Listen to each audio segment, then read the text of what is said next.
justice pour ça. C'est-à-dire que... Et voilà, Manon. Et Waï. Ouais. Vraiment. On n'a pas besoin d'aller à la justice pour ça parce que les dés sont déjà publiés. Le gars, il a parlé, ça fait 20 minutes, il parle seulement. Vraiment. C'est à Dos de parler, c'est à Dos de parler. Non, Dos, faut pas me dire que je parle 20 minutes. Faut pas me dire que je parle 20 minutes. J'étais en train de partir et on m'a maintenu. C'est moi qui l'ai maintenu. C'est moi qui l'ai maintenu. Voilà. Elle t'a maintenu, je suis au courant, je le sais. Mais voilà, c'est question qui envoie une réponse et ça envoie un débat. Vraiment, c'est question qui envoie ton ami question. Voilà. Moi, parmi toutes les femmes BT de Côte d'Ivoire, la plus belle, là, c'est Chris. Voilà, j'aime son modèle. Même quand elle parle comme ça, là, souvent, je suis en bas. Elle n'est pas BT. Ça a devenu autre chose ici. Ah, moi, chez moi, elle est BT. Elle parle BT, hein. Moi, j'écoute. Voilà. Et donc, ce que je veux dire, tu sais, dans tout ce que tu es en train de dire, là, j'ai l'impression que votre passé répond à votre présent. On n'a même pas besoin de faire des débats dessus. Quand tu regardes la composition du gouvernement de Gueye, c'était en majorité les gars du FPI. Honoré Dieu, là, il était quoi? Il était un gars du FPI. Et donc, vous venez, même en 2010, au premier tour, parce que tu as commencé à minimiser, à rabaisser un peu les gens de part et d'autre, il faut respecter à un moment donné ce que vous réclamez hier. Mais quand, au premier tour, vous avez accepté les résultats du premier tour, mais la composition de ceux qui ont proclamé Gbagbo, le président Gbagbo vainqueur, là. Mais c'est les mêmes personnes qui devaient proclamer les résultats du deuxième tour.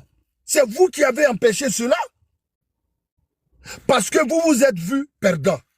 Donc quand tu veux parler là, il ne vient pas tronquer l'histoire parce que, bon, voilà, tu arrives à structurer vraiment des mots et tu t'exprimes bien. Ça veut dire de toi, tu maîtrises le sujet. Non. Tu peux endormir peut-être certaines personnes qui ne maîtrisent pas vraiment l'histoire de la Côte d'Ivoire. Moi, je ne suis pas politicien. Mais ce qui s'est passé dans mon pays, je sais, si tu me demandes pourquoi je soutiens le président Ouattara, je te dirai pourquoi. Voilà. Maintenant, quand moi je viens, à un moment donné, les gens se mettaient à tirer sur Blé Goudé. Moi, j'ai dit quoi? Blé Goudé, lui et moi, on était opposés hier. Même aujourd'hui, on est opposés. Mais c'est sa nouvelle philosophie aujourd'hui. Moi, ça me plaît. Parce que même dans le passé, il a défendu sa patrie. Dans le passé, sa posture, il défendait sa patrie, le pouvoir qui était en place. Aujourd'hui, là, il est dans l'opposition, mais il dit qu'il ne tire pas sur le pouvoir. Voilà pourquoi vous avez commencé à vous acharner sur lui, parce qu'il a vu une autre vision de la politique qu'il a toujours menée. Il prend la paix, vous êtes mécontents. Il prend ceci, vous êtes tout ce qui est apaisement. Vous les gens, vous les Waï là, c'est vous là qui êtes sur les panels en train de cracher sur les jeunes. Pourtant, son sacrifice qu'il a fait, aucun membre du FPI l'a fait plus que... Aucun jeune ne peut se comparer à Blé Goudé. Bien vrai que moi, je suis du pouvoir là. Et je suis un militant du pouvoir. Mais quand même, je respecte cette nouvelle posture et je le vois comme un bon opposant dans l'avenir, dans le clivage politique de mon pays. Donc quand tu viens, tu fais trop de coq à l'âne, tu ouvres des brèches de partout, tu ouvres des portes et vers la fin, c'est pourquoi tu vois pas Mini Cooper. Elle t'a reposé la question, ça fait presque 30 minutes. La question, elle revient parce qu'elle n'arrive pas à te cerner dans tes réponses. Tu n'es pas convaincant. Tu t'exprimes très bien, tes phrases sont bien structurées. On a l'impression que, bon, voilà, tu arrives à convaincre. Mais quand tu quittes à Kwadjo, tu viens à Kona. Moi-même, j'arrive pas à te cerner. Donc, quand tu veux faire la politique d'après toi, tu essaies d'apprendre, essaie de voir, parce que j'ai l'impression que tu apprends très bien du président Gbagbo. Parce que j'ai l'impression que c'est comme ça que lui aussi il va. Un peu à gauche, lui-même il se contredit de part et d'autre. Donc c'est ce que je voulais dire et puis pour citer. Merci beaucoup, Christy. Merci, Dos. Je veux dire quelque chose à ton observation. Sauf que ce soit ma manière peut-être de m'exprimer ou bien ma stratégie si tu veux dans le débat où on est. Parce que où tu veux m'envoyer là, moi je veux te répondre, mais je veux t'envoyer une certaine logique. Donc si tu penses que tu ne me suis pas ou bien je suis... Ça, c'est toi qui vois. Ce que tu viens de dire tout à l'heure, tu n'as pas fait attention. Il n'est pas encore minuit. C'est pas moi qui l'ai dit. C'est Bakayoko qui l'a dit. Il était président de la CEI. Donc, personne n'a empêché quelqu'un qui dit qu'il n'est pas encore minuit de prononcer les résultats. Mais il faut te poser la question, pourquoi il évoque minuit? Il faut te poser la question. Parce que minuit est le délai de carence. Donc, quand il ne prononce pas jusqu'à minuit, mais c'est lui-même qui s'empêche de prononcer. On ne va pas revenir sur 2010. Mais je veux te... Maintenant, Picasso a arraché la feuille. Il a arraché la feuille des mains de Bakayoko, c'est ça? C'est même pas Bakayoko, l'autre là, comment il s'appelle là? Ok, donc je te reprends, Bamba, je te reprends. Bamba. Je reprends encore, je dis, Bakayoko dit n'est pas encore minuit. Bamba ne dit pas qu'il n'est pas encore minuit, c'est pas ses prérogatives. C'est les prérogatives de Bakayoko. Bakayoko peut te dire simplement ce que tu veux entendre. Je n'ai pas tous les documents, c'est pas consolidé parce que Picasso les a déchirés. Il dit n'est pas encore minuit. D'ailleurs, c'est parce qu'il les avait tous qu'il les a lus, mais au-delà de son délai, et il les a lus ailleurs. Ça, on va pas revenir dessus. Le jour où le sujet va se prêter pour venir dessus, on va venir dessus. Par contre, tu félicites quelqu'un qui est Charles Blé Goudé, et je veux le féliciter aussi ici. Je disais qu'il avait été envoyé à la haie, et l'une des raisons aussi, c'était l'article 125. Bon, j'ai entendu mes sœurs partir partout, faut nous montrer, faut autant. Mais c'est pas ça. Franchement, je veux pas. Les sœurs t'ont Attends, contredit. je vais finir. Tu as parlé. Je leur ai dit que quand je vais voir un RDA en face de moi, là, je pourrais parler aisément de l'article 125. Mini Cooper, c'est pas ce qu'il a dit. Donc, moi, il y a l'occasion. C'est ce que tu as dit, donc j'attends alors. Voilà, il y a l'occasion au moins d'en parler, non? Mais moi-même, je suis contente comme ça, je suis assise tranquille. Mais je suis en train de m'habiller même pour aller. Et ça me plaît, allez-y. Faut t'asseoir. En bleu, il y a un free. On va gérer ça, ça va bien se passer. L'article 125, là, mais c'est pas un article de la Constitution. C'est pas un code, non? C'est un article ou c'est une expression, si vous voulez, c'est le thème qui est mieux. C'est une expression par laquelle on désignait, je veux dire, les violences des populations ou des partisans de Gbagbo Laurent. Et celui qui était à la tête là, de la jeunesse, des mouvements de rassemblement et autres, c'était Charles Blé Goudé. Et c'est pour cela que Charles Blé Goudé a été associé à Gbagbo Laurent pour aller à la haie. Et la défense était tellement facile parce que le RDR a voulu en prendre pour en faire un mot, je veux dire, pour attaquer des populations, pour tuer des populations. Et ils se sont fourvoyés. Charles Blé Goudé était effectivement envoyé pour ce thème-là aussi, pour l'article 125. Donc quand quelqu'un me dit, où est l'article, où ils ont cité l'article au procès, mais ça me fait rigoler. Ils ont cité, bien sûr, les violences au procès. Ils ont cité, bien sûr, les organisations au procès, des organisations de jeunesse. Ils ont traité des milices. Ils ont cité des milices. Attends, je finis, maman. On est dans 125. Tu es censé savoir que l'article spécialement 125, là, ça dit long et beaucoup. Dans 125 n'est pas un article. Ah, maintenant, quand tu dis que c'est fait pour... Tu dis qu'on a dit ça à la CPI. Ils n'ont pas dit ça. Et je te le répète. C'est ça le problème. C'est pourquoi DOS dit... Ça n'a pas été dit. Bon. Attends, c'est un slogan criminel qui était là. All right. Moi, j'abdique là. C'est bon là. Voilà, ou bien, nous on comprend pas bien. J'abdique. Il fallait le laisser finir. Mais il y a docteur qui est là. Il y a docteur qui est là. Il y a Ahmed qui est là. Oui. Docteur Ahmed, bonjour. Docteur, bonjour. Sinon, il va partir. Moi, ça m'intéressait ce qu'il était en train de dire. Je voulais qu'il finisse, il aille jusqu'au bout. Bon. D'accord. Donc, il y a Mini qui aime bien t'écouter, elle dit qu'il faut aller jusqu'au bout. Donc, on a assis batté. Non, mais parce que moi, je veux le prendre au mot, en fait. Donc, je vais le prendre jusqu'au bout. Ben, si ça peut prendre au mot, bah oui, on est dans un débat. Tu crois qu'on est là pour te faire des caresses, frère? Non, pas du tout. Ah on bah n'est oui. pas des débats engagés, vous et moi. C'est pourquoi, quand il s'agissait de cette question, j'ai dit quand j'allais voir les FD, et comme ils sont montés. Ce qui me fait rire chez toi très souvent, c'est que tu as l'air de vouloir minimiser ceux qui sont en face de toi. En fait, dans ta prise de parole, dans tes façons de dire, c'est que tu dis, ouais, que toi, tu as envie de dissocier. Nous autres, là, nous, on comprend pas bien. Donc, toi, tu perds pas notre temps avec discussion avec nous parce que nous, on comprend pas. Toi, tu as une classe de personnes avec qui tu dois discuter parce qu'eux, ils te comprennent mieux. Nous. Mais oui, mais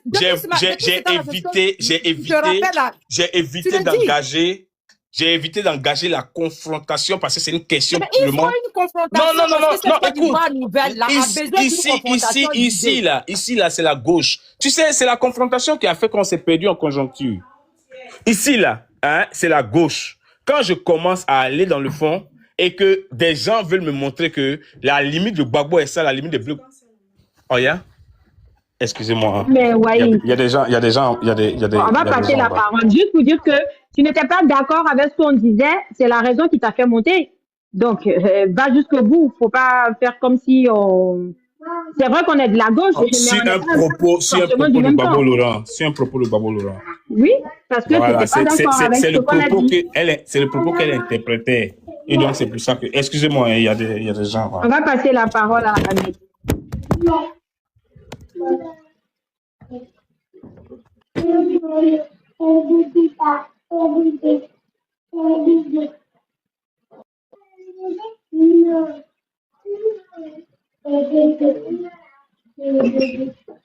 La parole, docteur, c'est moi. Ahmed, c'est toi. Christelle est là. Christelle essaie de me muter. J'arrive pas à me muter, c'est bizarre. Bonsoir, Mini Cooper, comment tu vas, DOS? Ça fait 2 jours quand même, docteur.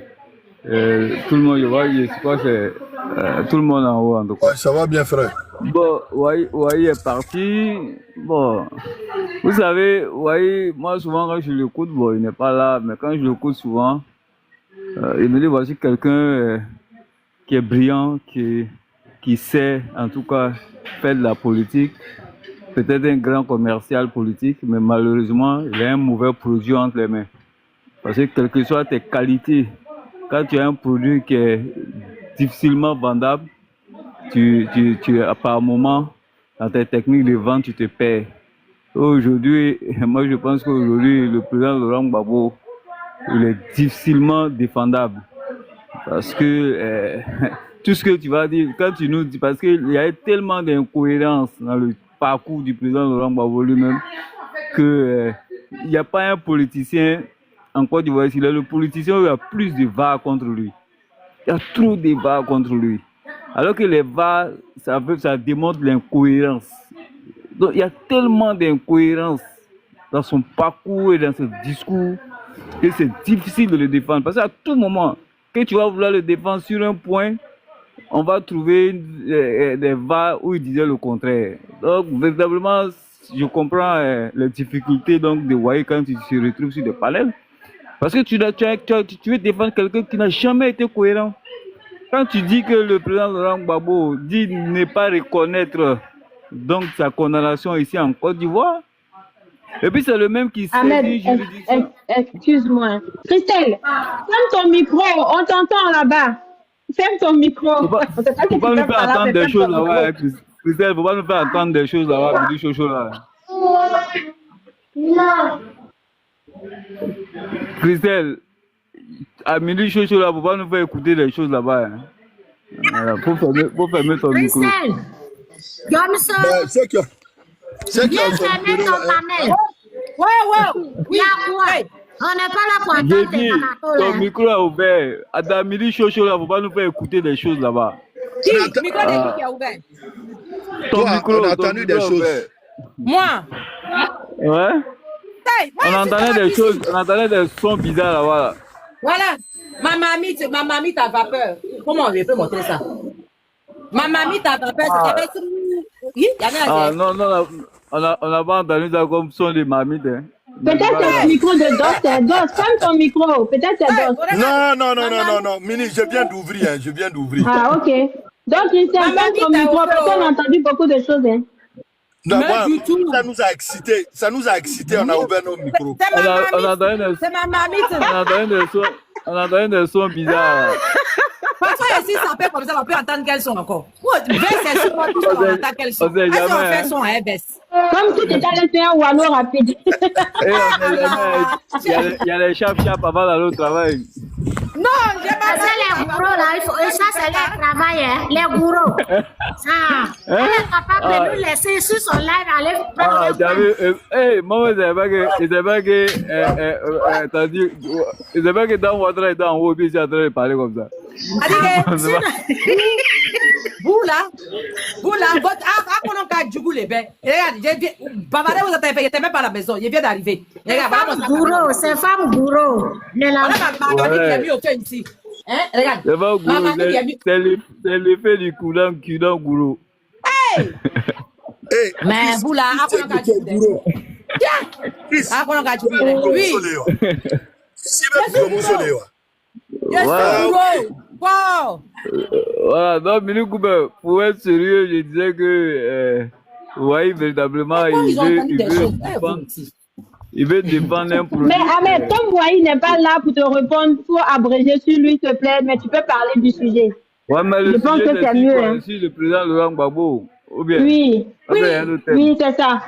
C'est lui. voilà, C'est c'est ça. pourquoi je vois. Parce que les gars, là, ils n'arrêtent pas de nous bien mal. Donc, c'était ça le panel. Bon, là, Voilà. le sujet a évolué, en fait. Donc, Franchement. Voilà, bon, moi, je ne sais plus hein, s'il y a grand chose encore à dire sur le président Laurent Gbagbo, quand lui-même déjà, en tout cas, dernièrement, avait annoncé donc qu'il quitterait la scène politique, qu'il donc il n'occuperait plus donc de poste au niveau de poste politique en tout cas, et que le comité central vient lui demander donc de continuer et qu'il accepte. Bon, ça n'engage que lui, mais nous, on a un droit aussi de dire que c'est pas aussi sa parole.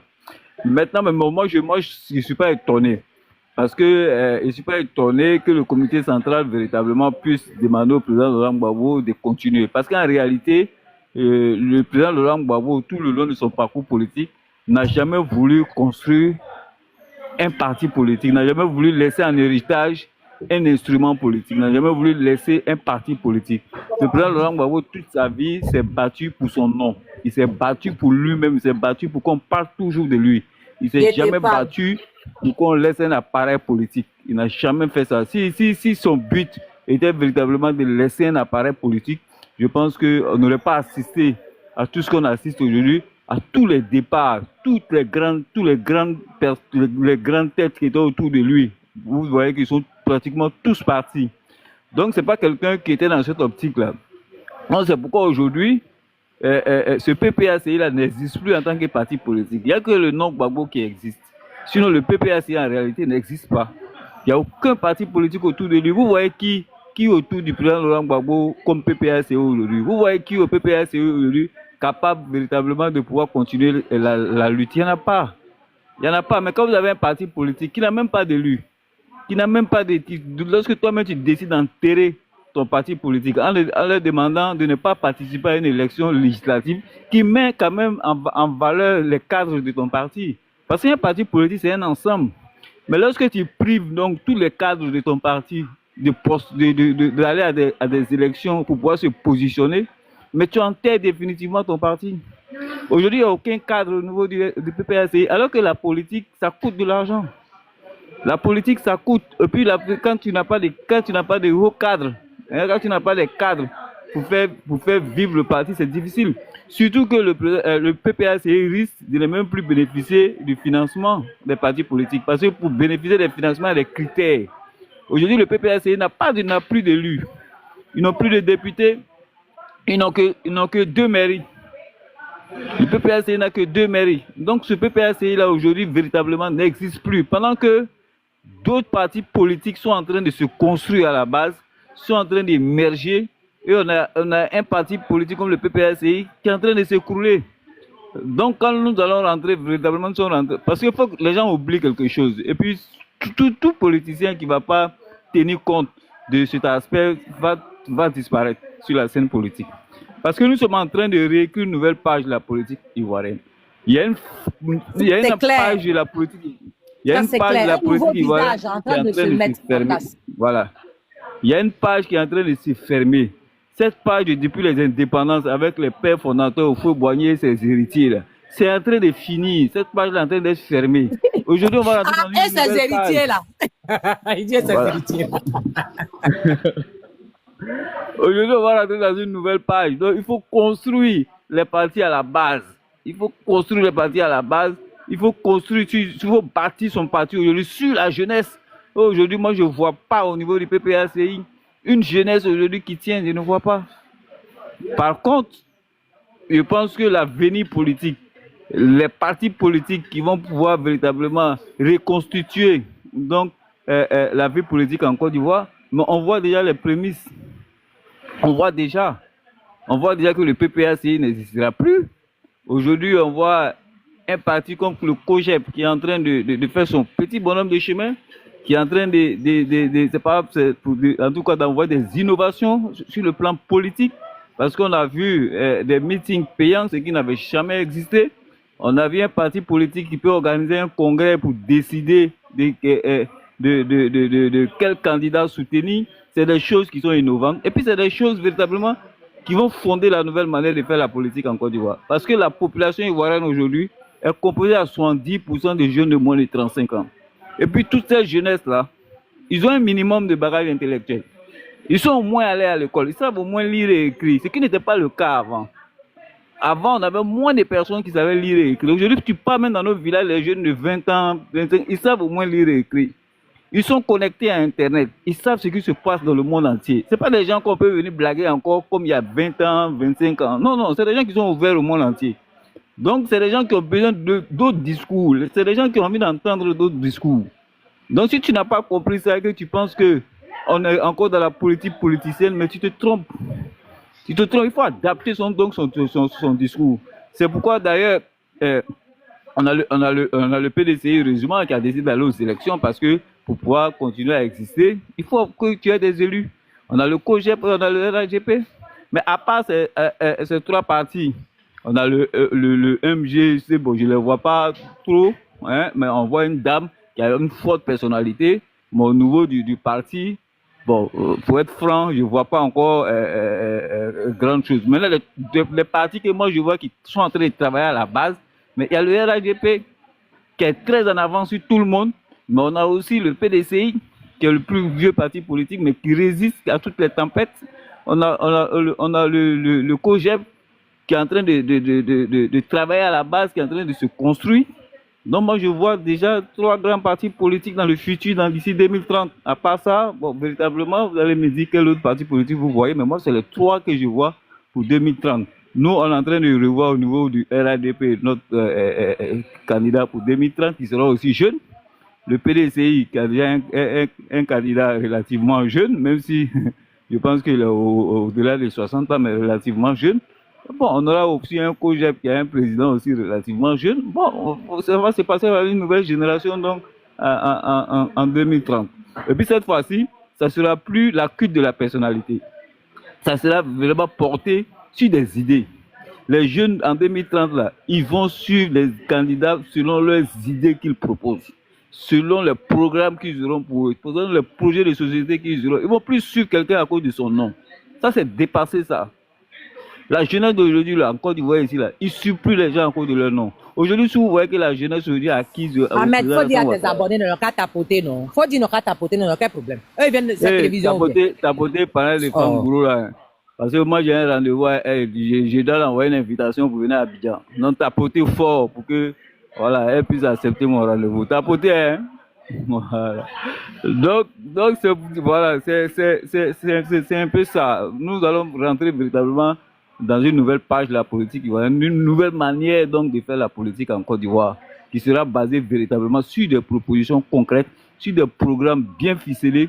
Si vous voyez qu'aujourd'hui, la jeunesse ivoirienne est acquise à la cause du président Alassane Ouattara, c'est parce qu'il y a des acquis, c'est parce qu'il a montré par sa gestion qu'il y a des choses véritablement qu'on peut faire pour la Côte d'Ivoire. Donc cette jeunesse-là voit ce qu'elle n'a jamais vu dans le passé. Aujourd'hui, cette jeunesse voit ce qui se passe en Côte d'Ivoire. C'est pourquoi aujourd'hui, cette jeunesse-là est acquise à la cause du président Alassane Ouattara. Maintenant, si demain, il y a quelqu'un d'autre qui a autre proposition que ce qu'a déjà réalisé le président Alassane Ouattara, mais la jeunesse va essayer de regarder. Et c'est sur ça que nous allons porter désormais les débats politiques. Qu'est-ce que tu proposes? Et puis on débat là-dessus. Voilà. Et moi, je pense qu'à partir de maintenant, là, déjà je vais participer à un débat avec Hubert où on va parler d'idéologie politique. Et je pense que les débats prochains, en tout cas sur les débats en Côte d'Ivoire, sur la vie politique ivoirienne, on doit véritablement parler des thématiques vraiment qui vont intéresser les gens. Ah oui, ça y est en téléchargement. Voilà. Hein. Ça y est en téléchargement. Il faut qu'on le fasse. Parce que 2030, c'est maintenant. Hein. C'est maintenant. Voilà. On va débattre des choses qui intéressent véritablement la vie des Ivoiriens, pour qu'on sache, par exemple, qu'est-ce que le COGEP veut proposer pour la Côte d'Ivoire, sur le plan de l'éducation, qu'est-ce que le COGEP a, sur le plan de la santé, qu'est-ce qu'ils ont, comparativement à ce que le Ahmed, RHDP fait pardon, déjà. comment ça a chuté? Il y a un docteur qui est là depuis aussi qui a besoin de parler. Voilà, donc Merci. je vais chuter sur ça. Hein? Docteur, tu as la parole. Bonjour, docteur. Yao. Bonjour à tous. C'est toujours un plaisir d'être là Allez, avec Chris, vous. merci beaucoup pour ton panel. Je vais descendre. Là, Ah, Doc. Ini En Che, plus, ini ouais. Baraji. On est ensemble.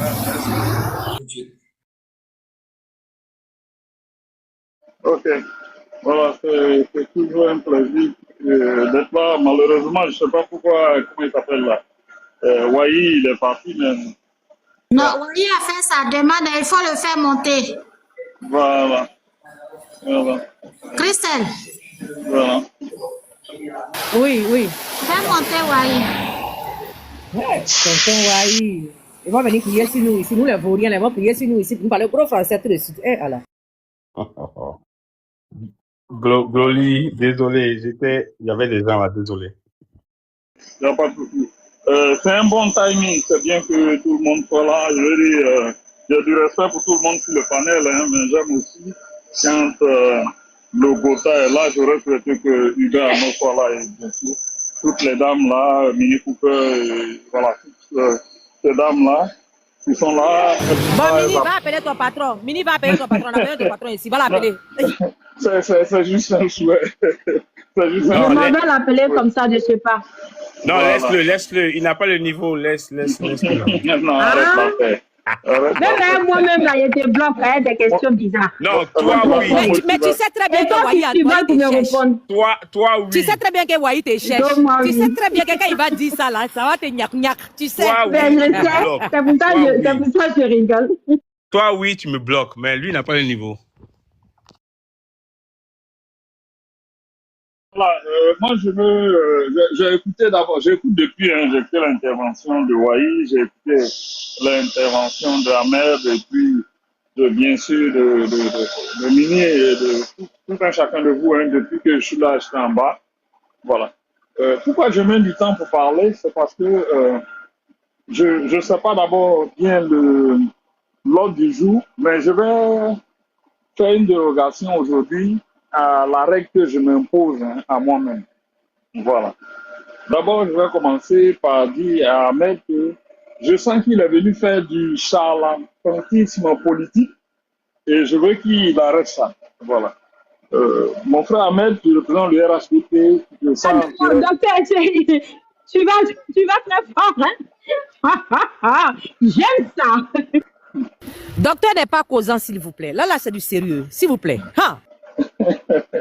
non, franchement, je préfère qu'il arrête ça parce qu'il fait ça. C'est mon droit aussi, hein.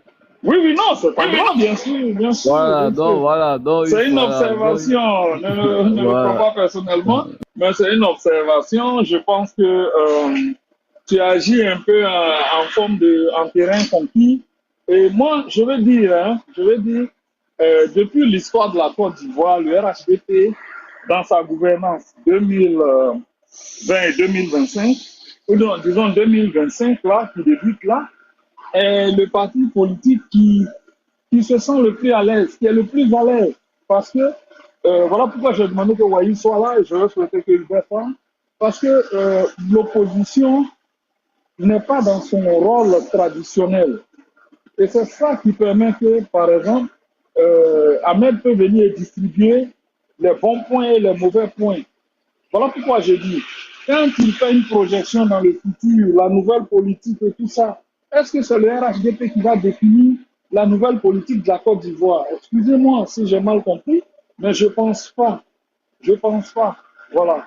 Je pense pas. Je pense que c'est l'opposition, ensemble avec le RHDP, qui doivent définir cela. Et c'est la fonction et le rôle laissé permis à l'opposition qui pourra définir cela. Il y a deux choses. Soit l'opposition se donne ce rôle, s'octroie ce droit-là de pouvoir agir et se donne les moyens d'agir d'une certaine façon, ou vous laissez toute la place au RHDP et ils vous dicteront et ils vont distribueront les bons et les mauvais points. Depuis quand le pouvoir en place, qui est supposé être combattu par l'opposition, est celui-là qui va définir. Moi, je veux dire une chose. Vous m'excusez, je suis un peu dans le bus, je suis venu faire une préparation là. Mais je veux dire une chose. Hein? Quand j'entends, oui, une nouvelle façon de faire la politique, mais avant même que la transition ait lieu, il faut qu'un certain nombre de règles soient respectées. Je vois une opposition. Vous voyez le RHDP, Ahmed prend note. Vous voyez le RHDP qui fait des nominations, qui vous donne les éléments et les moyens pour pouvoir dénoncer ce pouvoir-là, mais on laisse là et on se préoccupe à des détails. Qu'aujourd'hui, le fonctionnement du COGEP n'est pas la meilleure. Mais en quoi cela va influencer le quotidien de l'Ivoirien? Que le fonctionnement du PPCI et du PPACI n'est pas ce dont l'Ivoirien s'attend, en quoi cela va... Moi, je veux dire, des problèmes internes au parti là, ne devaient même pas préoccuper l'opposition au vu de la gravité de la situation. Voilà.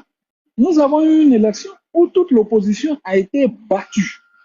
Que tu sois dans le front commun ou dans le front des élections, tous les deux, front ou amitié, je ne sais pas quelle expression utiliser, mais toute l'opposition a été battue à plat de couture. Voilà. Donc, le pouvoir en place part en roue libre. Et il faut pouvoir mettre sur pied des stratégies politiques. Je vais me référer au passé. Je vous dis, à l'époque, quand le RDR était dans l'opposition, ils ont diabolisé le pouvoir en place. Qu'est-ce que l'opposition, dans toute sa composante, écoutez-moi bien, moi je ne prends pas de parti pris, mais je dis, qu'est-ce que l'opposition, dans toute sa composante, fait pour diaboliser le RHDP? Voilà, bon, voyez, il a fui, parce que ça, c'est des choses, ça ne les arrange pas. Moi, je ne comprends pas. Moi, je dis, c'est juste pour te taquiner, Waï. Voilà, pour dire qu'il faut que l'opposition se mette ensemble, pas dans la façon de gérer sa politique interne, non, mais se mettre ensemble dans la façon de penser, d'agir. Quand je dis dans la façon de penser, d'agir, je veux dire, si le PPACI dénonce des tas et des actions au niveau du pouvoir en place, il faut que le GPS, le COGER et tout parti d'opposition aussi accentue la chose. Parce que je veux vous dire que quand le RHDP, par exemple à son temps, le RDR, dénonçait un certain nombre d'actions, qui étaient peut-être des actions légitimes du pouvoir Gbagbo ou de Gueye ou je ne sais pas de qui là, mais ils étaient constants. Toutes les voix qui sortaient étaient des voix qui convergeaient dans la même direction. Il y a la xénophobie en Côte d'Ivoire, il y a le népotisme, il y a une mauvaise gouvernance. On nous a parlé du CHU de Yopougon, où on a amplifié le détournement, comme s'il n'y avait même pas jamais eu de détournement plus grand que ce qui s'est passé au niveau du CHU de Yopougon. Résultat des courses, après tout le procès et tout, on découvre qu'en fait, il n'y avait rien. Mais ça a servi à ce que ça devait servir, fragiliser M. Bédié, paix à son âme. Au temps de M. Gbagbo, il y a eu la même chose. On a poursuivi depuis Bédié jusqu'à Gbagbo, on a poursuivi avec l'histoire de l'ivoirité, saper les pouvoirs qui sont passés. Mais où est passée la capacité de communication dont moi je sais l'opposition capable? Où est passée cette capacité de communication qui fait que personne ne parle de ça? Le président Ouattara nomme son petit frère. Personne n'en parle, alors que ça devait servir à quelque chose. Il y a eu plein de scandales. Et c'est inhérent à l'être humain. Hein. Les actions que l'on pose ne sont pas des actions qui sont infaillibles. Ce qui veut dire que le RHDP fera des erreurs. Et c'est de bonne guerre que vous dénoncez cela. Le jeune là, comment il s'appelle? Le petit qui a été emprisonné et machin, Maître Clavé allait défendre. Mais cette situation-là devait être amplifiée. Désolé. La poutine, il y a mon chef qui est en bas. Hein. Voilà, faites-le monter. Voilà. Donc, Why ça fait mal ce truc. Wada veut quoi? Eh, Wada, tu veux quoi?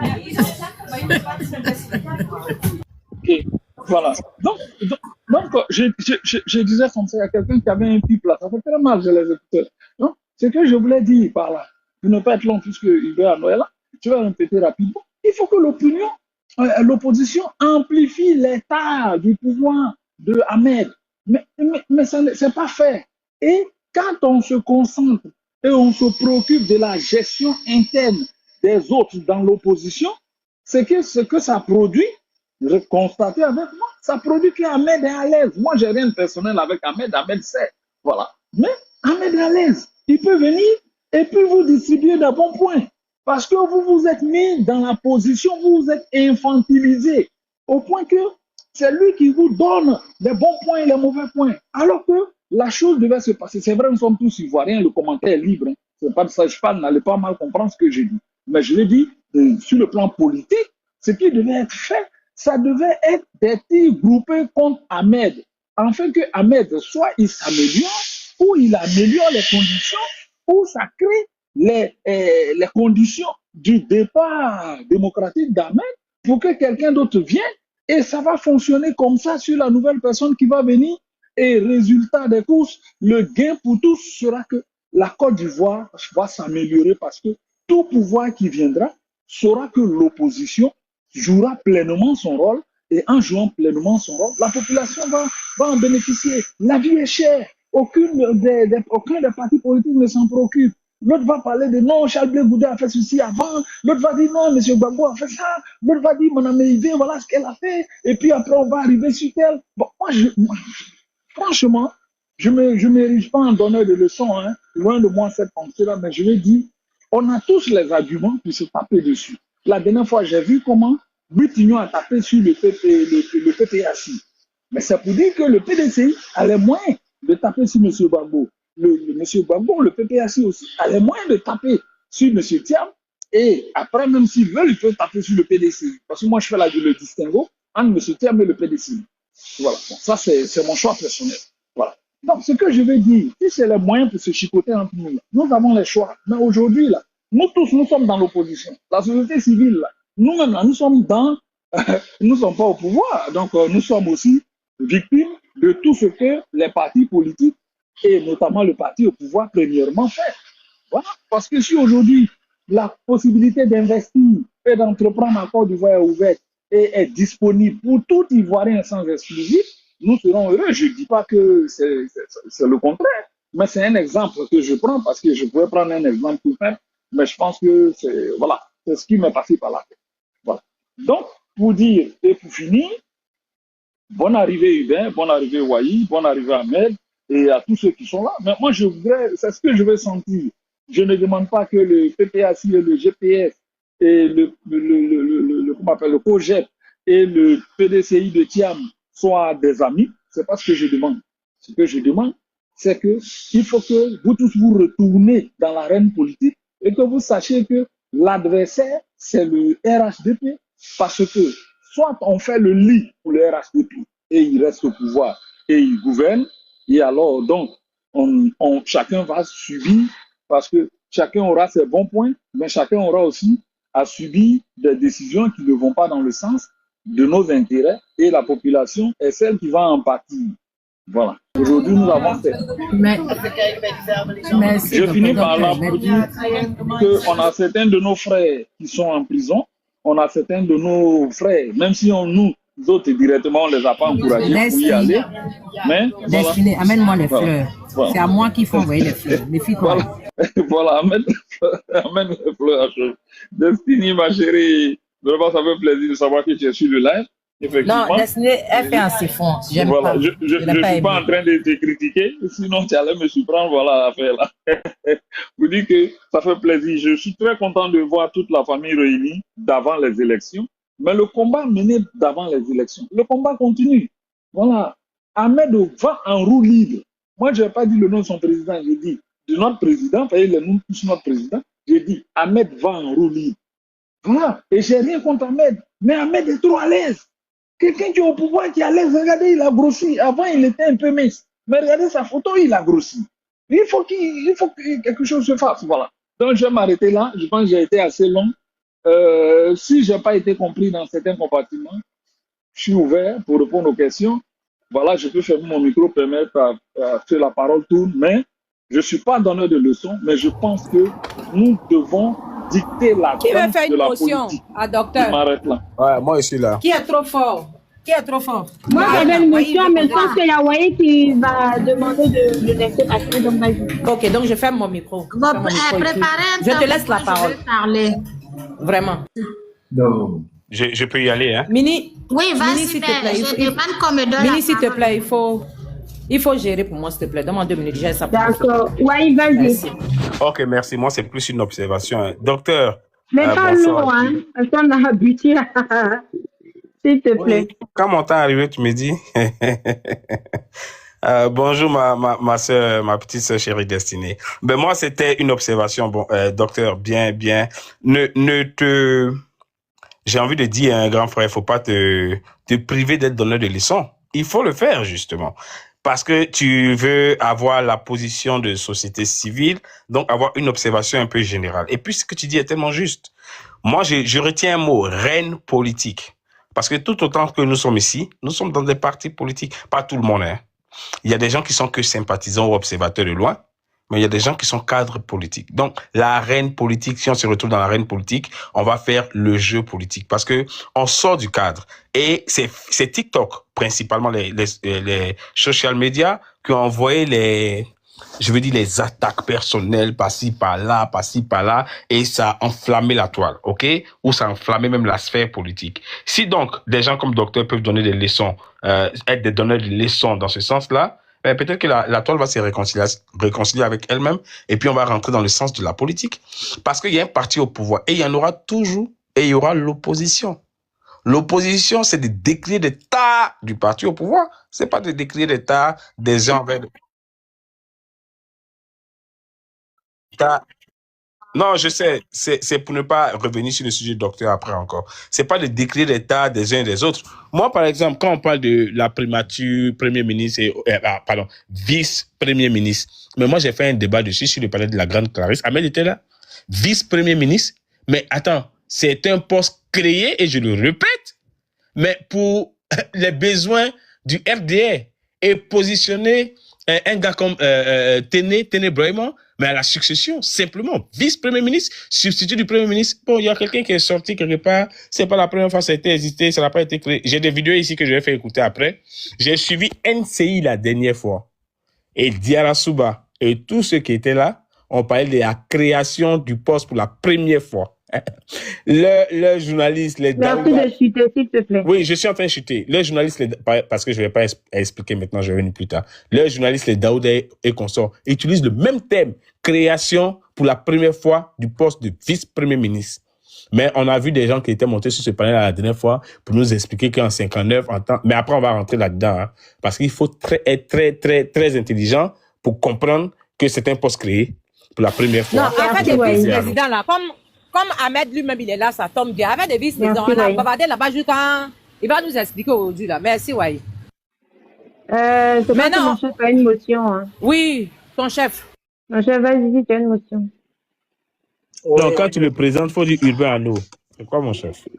Moi, c'est mon chef. Aïe.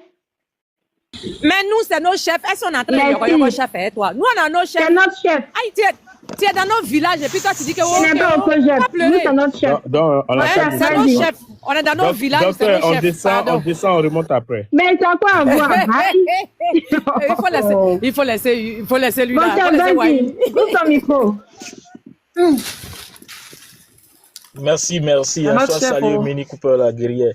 Poutine, son femme, soit salué. En tout cas, il faut tapoter, il faut partager. Ah, Ivana, sois salué depuis ta position, camarade. En tout cas, Castellane, soit salué, docteur Wahi, Ahmed, Ouattara 77. En tout cas, je vous salue. Vous qui êtes en bas, il faut tapoter, il faut partager.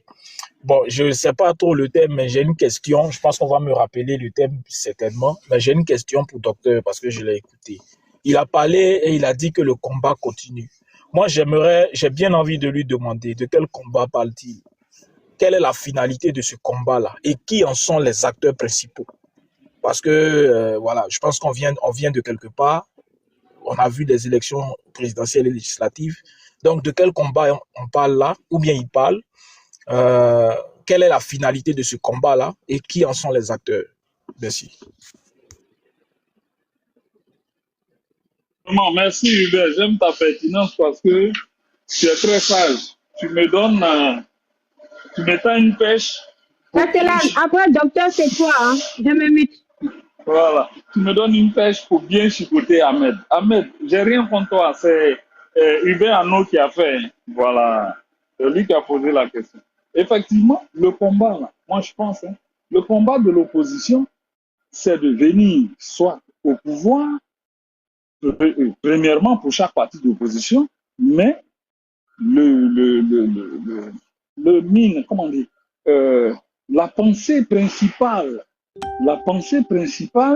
c'est le bien-être de la population. Donc le combat, si aujourd'hui le RHDP est au pouvoir, le combat pour le COJEP, c'est que le COJEP vienne au pouvoir. Le combat pour le PPACI, c'est que le PPACI vienne au pouvoir. Le combat pour le PDCI, bien sûr, c'est que le PDCI vienne au pouvoir. Donc, pour qu'il y ait une alternance démocratique. Mais cette alternance démocratique-là va se faire dans ce combat-là qui va d'abord commencer par, effectivement, j'utilise l'expression fragiliser, mais ne prenez pas ça au premier degré. Fragiliser, c'est-à-dire démontrer qu'il y a une opposition politique sur le terrain politique au parti au pouvoir. Pas forcément par des actions de violence, non, mais d'abord par le lobbying, par tout ce qui est des moyens démocratiques de faire la politique, la dénonciation, les révélations de chocs concernant la gestion du pouvoir en place et, comme on le dit dans le monde démocratique, en faisant un certain nombre de communiqués, en s'insurgeant sur un certain nombre d'actions et tout, parce que cela prépare la population dans leur vote futur et ça prépare l'opinion nationale, mais aussi l'opinion internationale sur un certain nombre de choses. Voilà. Donc, l'objectif et le but, c'est que le RHDP, à moins qu'on ne soit pas de l'opposition, sinon, si nous sommes de l'opposition, ça veut dire que notre objectif est que le RHDP libère le tabouret et que quelqu'un d'autre s'y installe. Et celui qui va s'y installer viendra de l'opposition, ce qui fera que le RHDP, se retrouvant de l'opposition, le combat continuera pour le RHDP de revenir. Moi, c'est ce laxisme-là, ce calme autour de la gestion du RHDP, où le RHDP part en roue libre. Et ça, c'est pas bon pour la démocratie. Je n'ai rien contre le RHDP, mais je dis que c'est pas bon pour la démocratie. Dans un État, il faut qu'il y ait une opposition qui s'oppose de façon démocratique, qui mène des actions démocratiques et d'opposition, bien sûr, et que le pouvoir en place se sente contrôlé, comme on le dit, se sente surveillé, afin que des décisions et des choix, et même dans la gestion de la chose publique, un certain nombre de choses ne soient pas faites. Voilà. Je ne sais pas si je réponds à ta question, mais pour ne pas faire long, pour permettre aux autres personnes de parler, c'est un peu cela. Maintenant, je suis bien preneur de comprendre les objectifs de l'opposition.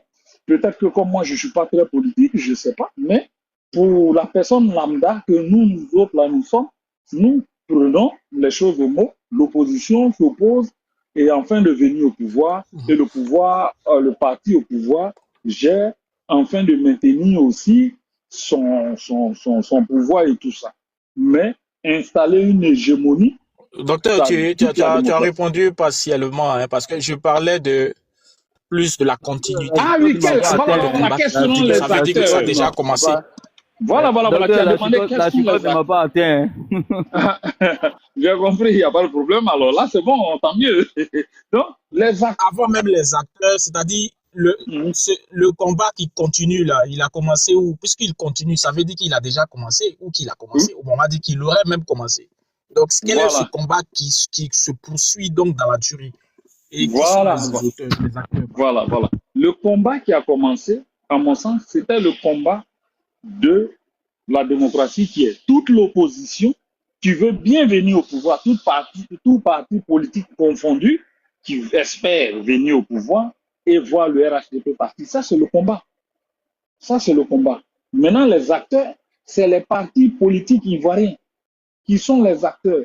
Maintenant, comment ils mènent le combat, c'est sur ça que moi je porte une critique pour dire il faut que le combat il faut que le combat se recentre pour que, effectivement, le résultat qui est espéré par le PDCI, par le COGEP, par le PPACI et par le, comment s'appellent les gens là? MGC et DPS, et tout cela, même les tout petits partis là, Assalé Tomoko, tout cela, pour que l'objectif soit atteint. Parce que Assalé Tomoko, il veut devenir président.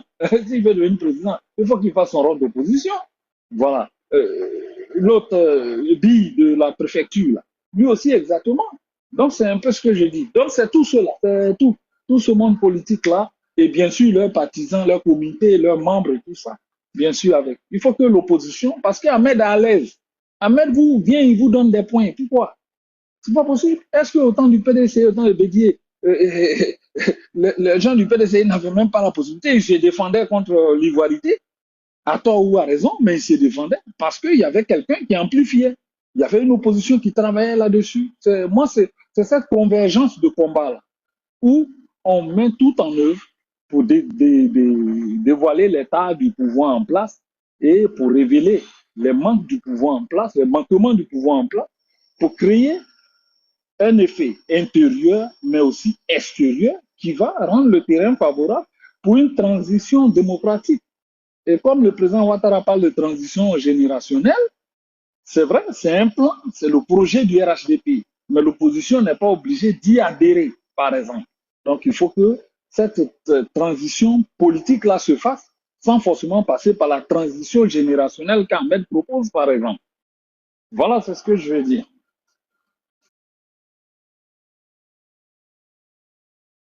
Pose pas, hein, c'est naturel, ça va s'imposer. Ahmed, t'as pas la parole, hein, désolé. Castellane, vas-y. Est-ce que Christelle est revenue? Christelle, est-ce que tu es là? Parce que là, je suis dehors, là. Je suis là. Mais d'accord, Castellane, vas-y. Vous m'excusez, il y a Hubin qui a posé la question de savoir pourquoi le diagnostic ou pourquoi les choses n'ont pas abouti. Je ne sais pas si c'est à moi, mais je vais dire, ça c'est des remises en cause internes qu'on fait. C'est des moments où on prend entre nous-mêmes, au sein des partis eux-mêmes, qui vont faire ce développement-là, savoir qu'est-ce qui n'a pas marché, le mea culpa interne de chaque parti. Ça, je suis d'accord avec toi. Il faut que chacun fasse son mea culpa entre eux là-bas et machin, tout ça là. Voilà. Mais je dis, ce à quoi nous assistons depuis un moment, c'est que l'opposition, après le mandat de 2025, j'ai appelé comme ça parce que les histoires de quatrième mandat, deuxième mandat, tout ça, moi, je suis un peu fatigué de ça. Donc, après le mandat de 2025 qui a commencé, je pense que l'opposition doit travailler parce que les Ahmed là sont trop libres. Voilà. Le mea culpa et tout, qui a fait quoi, qui n'a pas fait quoi, c'est vrai. La vérité, on ne peut construire l'avenir sans l'histoire, c'est vrai. Mais que chacun fasse son histoire interne. Voilà, que chacun fasse son histoire et qu'on ne fasse pas une focalisation dessus, une fixation. Voilà le mot, fixation. Parce que si on est fixé là, on n'avance plus. Et quand on n'avance plus, c'est Ahmed qui va vers 2030 tranquille, les mains libres. Voilà. Et la conscience collective retient ce qui se passe. Il y a la calmie, il n'y a rien qui est dénoncé, donc tout va bien. Et c'est ça. C'est pas à la dernière minute, l'opposition va commencer à faire des révélations, ça ne servira à rien.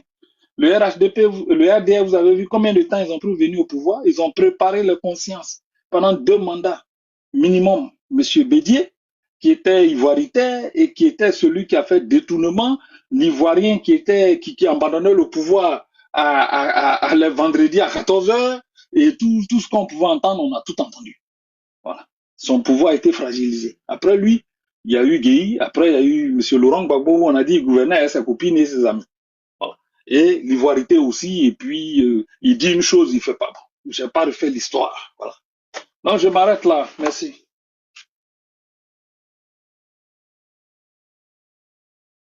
Ok, merci bien. Bonsoir à tous. Bonsoir Ivana, Damouatra, Mini Cooper, Wahi, Dr Ahmed, Christelle, et puis...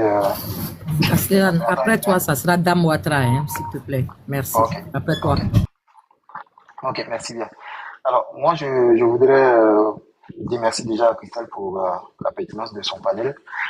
Et puis, j'ai écouté aussi certaines interventions qui m'ont fait un peu réagir, notamment le fait qu'on dise que le président Gbagbo n'a pas souhaité saisir les tribunaux en Côte d'Ivoire. Mais je pense que la décision qui le condamne est claire. C'est une décision d'itératif défaut. Je pense que le président Gbagbo, s'il va saisir les autorités africaines, donc internationales, c'est parce qu'il n'a pas le choix. Il n'a plus de voie de recours interne. Donc, il a épuisé toutes les voies de recours en Côte d'Ivoire. Il ne pouvait qu'aller vers ces institutions-là. Donc, si là-bas, on lui a fait droit et puis après, on l'a condamné, je pense qu'il n'avait pas d'autre choix que d'aller vers ces cours-là. Par contre, le président Charles Blé Goudé, il a été condamné par contumace. Donc, lui, effectivement, il pouvait saisir les tribunaux. Mais qu'est-ce qu'on peut attendre d'un tribunal dont on doute de la sincérité? Lorsque le président Charles Blé Goudé est là et on envoie des huissiers à Yopougon pour aller demander à ses voisins s'il est vraiment ou bien où il est, je pense que étant lucide, tu ne vas pas aller saisir des tribunaux. Tiens, monsieur le juge, jugez-moi parce que j'étais pas là, vous m'avez condamné par contumace. Ça n'a aucun sens. Voilà pourquoi il s'inscrit dans la voie du dialogue, dans la voie de la réconciliation, de sorte à ce qu'on puisse s'asseoir, régler les problèmes du pays et amnistier ceux qui doivent être amnistiés. Voilà. Charles Blé Goudé n'a pas voulu se mettre dans la belligérance en disant cette condamnation-là, je la rejette ou je la balaie du revers de la main. Non, il dit qu'elle est injuste et il pense que c'est seulement par le dialogue qu'elle peut trouver une solution. Voilà pourquoi il s'inscrit dans cette dynamique-là. Pas qu'il ne sait pas que, ou bien il ne voit pas que ceux qui l'ont condamné l'ont fait injustement. Aussi, certains prétestent le fait qu'il a été envoyé à la CPI pour une question aussi d'article 125. Oui, ça peut être constitutif des faits qui lui sont reprochés. Mais l'article 125, je pense que c'est une légende déjà qui est née à l'université, au temps de la passation Soro-Guillaume Charles Blé Goudé à la tête de la FESI, où on disait qu'il y avait des crimes qui étaient perpétrés sur les cités universitaires, où il y avait soit le pétrole ou bien l'alumette 25, pétrole 100 francs. Voilà. Et donc, étant donné que ces faits-là étaient reprochés à la jeunesse estudiantine à l'époque, ils ont ramené ces faits-là à Charles Blé Goudé, qui était dans la politique le leader de la galaxie patriotique. C'est tout. Sinon, il n'y a aucun fondement. C'est une légende. Et donc, certains du RRDR principalement en font le relais. Faut dire ça à Hawaï aussi. Et parfois, nos frères du PPACI, malheureusement... Il dit exactement ce que je venais de dire. Voilà. Nos frères du PPACI, parfois... Non, Wally, c'est pas ce que tu as dit, désolé. C'est pas ce que tu as dit. Pour taper sur du Charles Blé Goudé, ils utilisent cette légende-là pour venir. Mais nous, ça peut pas entamer notre engagement. Ce sont des choses, c'est du menu fréquent, en fait. Voilà. Moi, j'ai entendu le docteur qui a fait de très belles propositions, qui a appelé à l'union de la gauche ou bien de l'union de l'opposition, tout court, pour qu'on puisse faire partie M. Ouattara, parce que Ahmed serait en train de grossir. Mais docteur, Ahmed vient de gagner les élections. Il va grossir. Il va grossir, c'est normal. L'élection vient de finir. Nous, on ne croit pas en d'autres moyens d'accession au pouvoir que les élections. Donc, on attend dans 5 ans. Donc, dans 5 ans, on doit se préparer à critiquer, on doit se préparer à proposer. Mais pendant ce temps-là, Ahmed va grossir. C'est seulement à la veille des élections qu'il va commencer à réfléchir pour voir que, ouais, aujourd'hui, ce qui est fait en face peut tenir tête à ce que nous proposons. Et à ce moment, il va peut-être perdre du poids. Mais pour l'heure, avant de parler d'union, est-ce que les gens sont disposés? Est-ce que les gens sont capables de comprendre que on est dans l'opposition, on doit s'unir au lieu de se tirer dessus? Parce que en Côte d'Ivoire, là, Charles Blé Goudé, aujourd'hui, depuis un certain moment, ses partisans et lui-même commencent à se défendre. Sinon, depuis 2013, je ne suis pas certain que parmi nous ici, tu vas dans une maison avec ton père, tu lui fais la cuisine et on t'accuse de vouloir empoisonner ton père et tu vas te taire. C'est pas possible. Charles Blé Goudé a subi tout ça. Il arrive en Côte d'Ivoire, on lui tire dessus. Mais aujourd'hui, à peine il ouvre la bouche, on dit il parle trop. Moi, je comprends pas ce double jeu-là qu'il y a dans l'opposition, qui veut toujours donner des leçons aux autres, alors qu'ils ont beaucoup d'insuffisance. et ils font le jeu du RHDP. Pourquoi vous ne voulez pas que le RHDP gagne? Parce qu'il est le plus intelligent, il est le plus fort, il n'est peut-être pas le plus majoritaire, mais il est le plus intelligent. Il sait, par exemple, les parents d'Ahmed ou bien les amis d'Ahmed peuvent venir dire Charles Blé Goudé avec nous, au sens propre ou au sens figuré, et puis ça sera du chou gras pour le PPACI, alors qu'ils savent très bien que, en répondant, c'était sur la question de Sorogium qu'on répondait, que Sorogium n'a pas de raison à être hors de Côte d'Ivoire. Il peut venir en Côte d'Ivoire. De toute façon, ceux même qu'on a combattus ensemble, par exemple, Charles Blé Goudé, il est avec nous au sens propre et au sens figuré. On connaît tous M. Bakongo. Parfois, dans ses réponses, il est amusant ou bien il va même dans l'excès. Mais, parce que ça arrangeait le PPACI, allez, on y va. La même chose, vous l'avez fait avec Thiam. Oh, c'est un Sénégalais. On peut pas accepter un Sénégalais. Quand il est arrivé dans le Front commun, oh, les partis majoritaires ou les partis significatifs se mettent ensemble. Les vrais Ivoiriens se mettent ensemble. On a vu la même chose que vous avez fait avec Simone Gbagbo. Ouattara lui a donné combien de milliards? C'est pour ça qu'elle va accompagner Alassane Ouattara aux élections. Donc, on va pas arrêter ça. Docteur, tout ce que vous proposez là, ça sera un leurre. Il faut qu'on prenne conscience que on doit travailler pour la Côte d'Ivoire. Et pour le faire, on doit être unis. Et pour le faire, on doit arrêter de vouloir se jouer les donneurs de leçons. Laurent Gbagbo, c'est le leader de Charles Blé Goudé. Laurent Gbagbo, nous, c'est notre patriarche. Mais notre président, là, c'est Charles Blé Goudé. Autant Laurent Gbagbo est le président du PPACI. Si vous manquez du respect à Charles Blé Goudé, lui, parce qu'il a coupé à Laurent Gbagbo, il ne le fera pas. Mais nous, qui sommes ses partisans, nous allons répondre. Et je vous le dis à chaque fois, vous avez des pierres en main pour lapider notre président, nous avons des œufs en main pour vous lapider. Et si on vous lapide, lorsque ça va se casser, ça va éclabousser votre président. Donc, mettons bas la terre, construisons-nous tous ensemble. Si on veut que le pouvoir change en Côte d'Ivoire, le pouvoir va changer. Parce qu'en 2025, nous, on pensait qu'il y avait de la place pour faire changer le pouvoir. Si Laurent Gbagbo avait été retenu comme candidat, nous allions aller soutenir le candidat de l'opposition qui était à même de nous faire gagner. C'était ça notre position. On n'a aucun problème avec. Mais non, les donneurs de leçons ont toujours voulu faire passer en premier lieu leur point de vue. C'est leur droit. Mais s'ils sont disposés à s'asseoir, à discuter dans le respect mutuel, je pense qu'on pourra y arriver. Voilà. Moi, c'est ce que je voulais dire. Donc, dis merci à Christelle et puis merci à tous ceux qui sont sur le panel. Je vous remercie. Ouais, moi j'ai une motion en Mini Cooper, j'avais écrit là.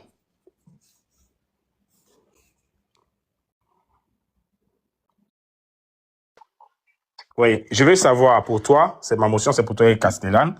Je suppose que Castellane, tu étais en bas quand je parlais, surtout par rapport à l'article 125. Donc je veux savoir ce que j'ai dit. D'abord, Mini Cooper, ça va permettre à Castellane de pas aller vite enfin, je vais pas aller en pâture. Et puis Castellane, toi aussi tu me diras ce que tu as entendu de ce que j'ai dit. Merci.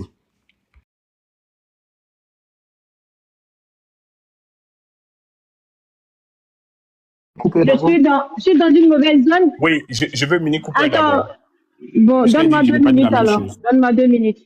Non, mais bon, si tu es occupé, Castellane, il va là. Là, on gagne du temps pour ne pas retarder les autres aussi. Ok.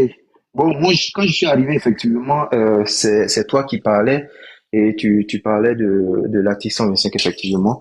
Moi, de ce que j'ai pu comprendre, je pense que tu disais que c'est pas forcément le seul motif qui était reproché au président Charles Blé Goudé à La Haye.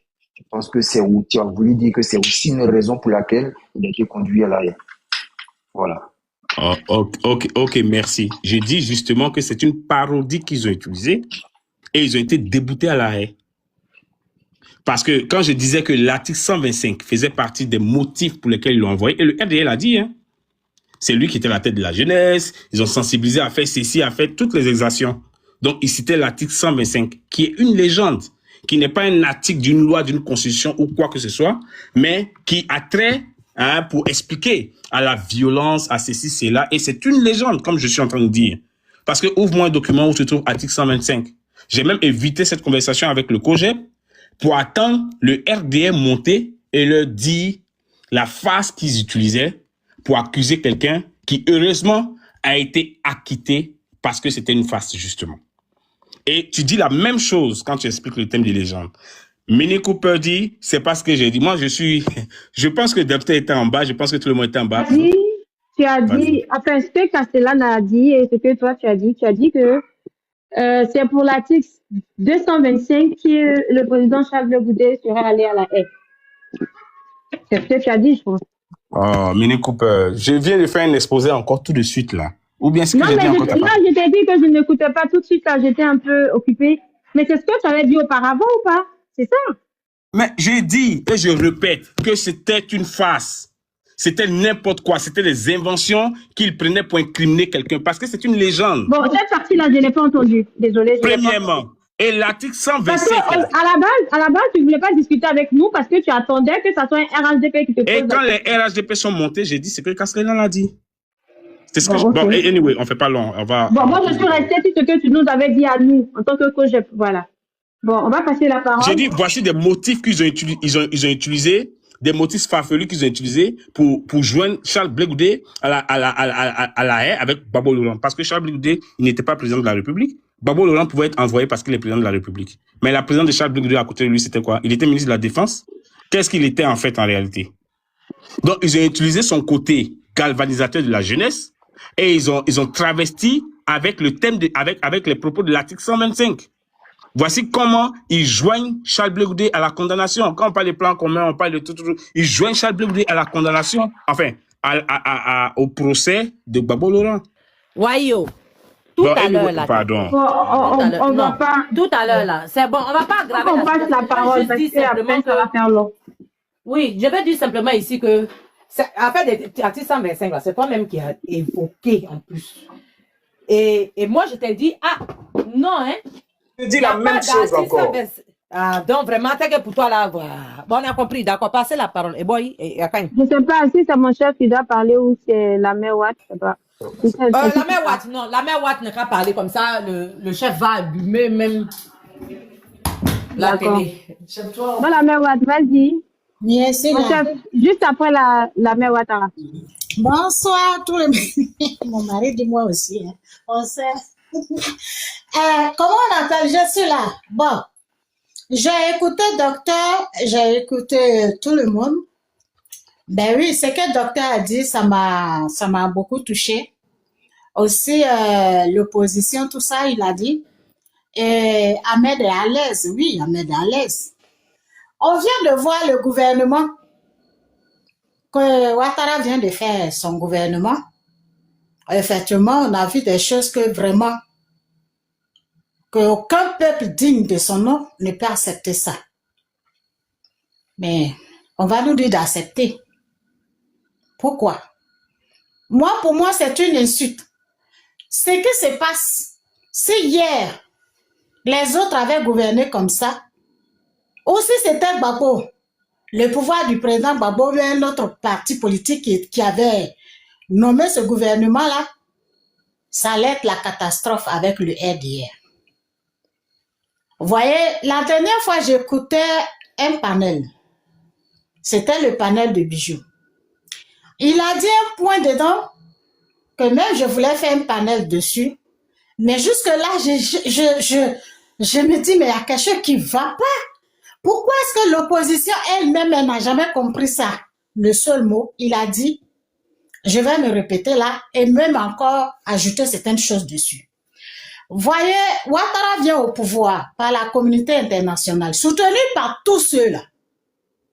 Alors, on a des opposants, on a des gens, on a les gens qui parlent sur les panels, qui sont un peu partout dans le monde. Comment ça se fait que l'opposition elle-même, de la manière que le RDA a procédé pour venir au pouvoir, comment ça se fait qu'elle-même ne peut pas se rédiger des avocats pour attaquer ces institutions qui ont permis que Ouattara soit là avec et qu'aujourd'hui il vient gouverner avec sa famille? Comment ça se fait que l'opposition passe tout son temps à bavarder, à faire des arrangements avec le pouvoir, alors qu'il y a quelque chose qui ne va pas? Il y a quelque chose qui ne va pas. Pourquoi il va au 4e mandat? Pourquoi est-ce que l'opposition ne peut pas cotiser? Quand je les entends, on cotise pour enlever Ouattara, mais vous mettez le doigt dans l'œil.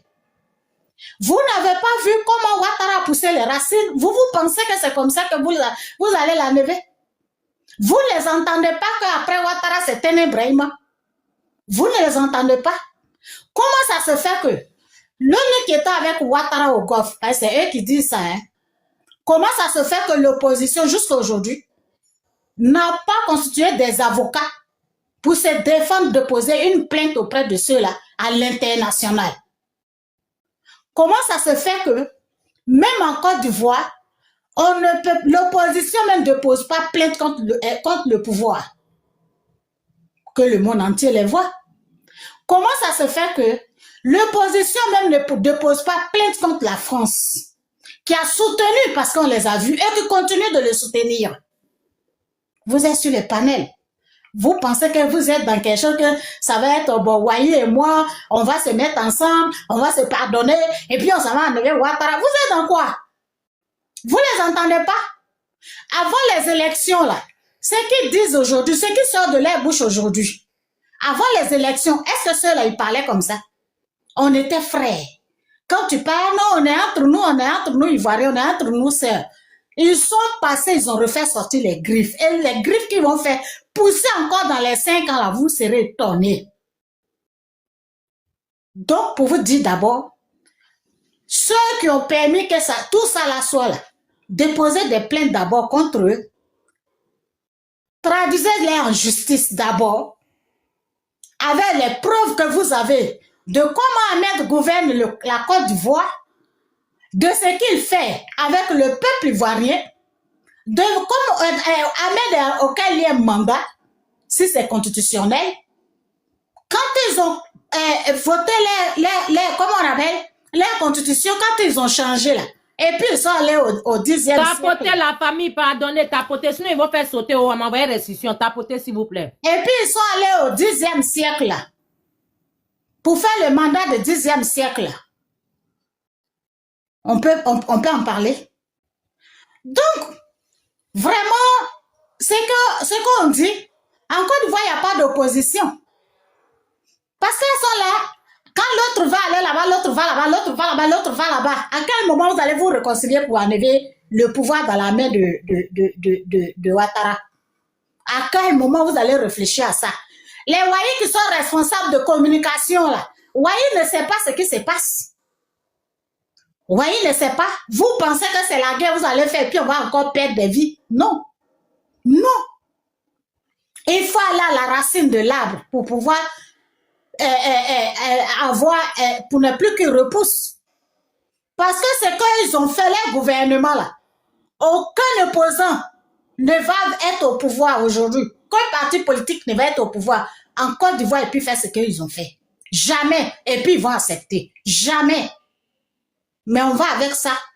Aujourd'hui, il faut campagne de Ténébrahima.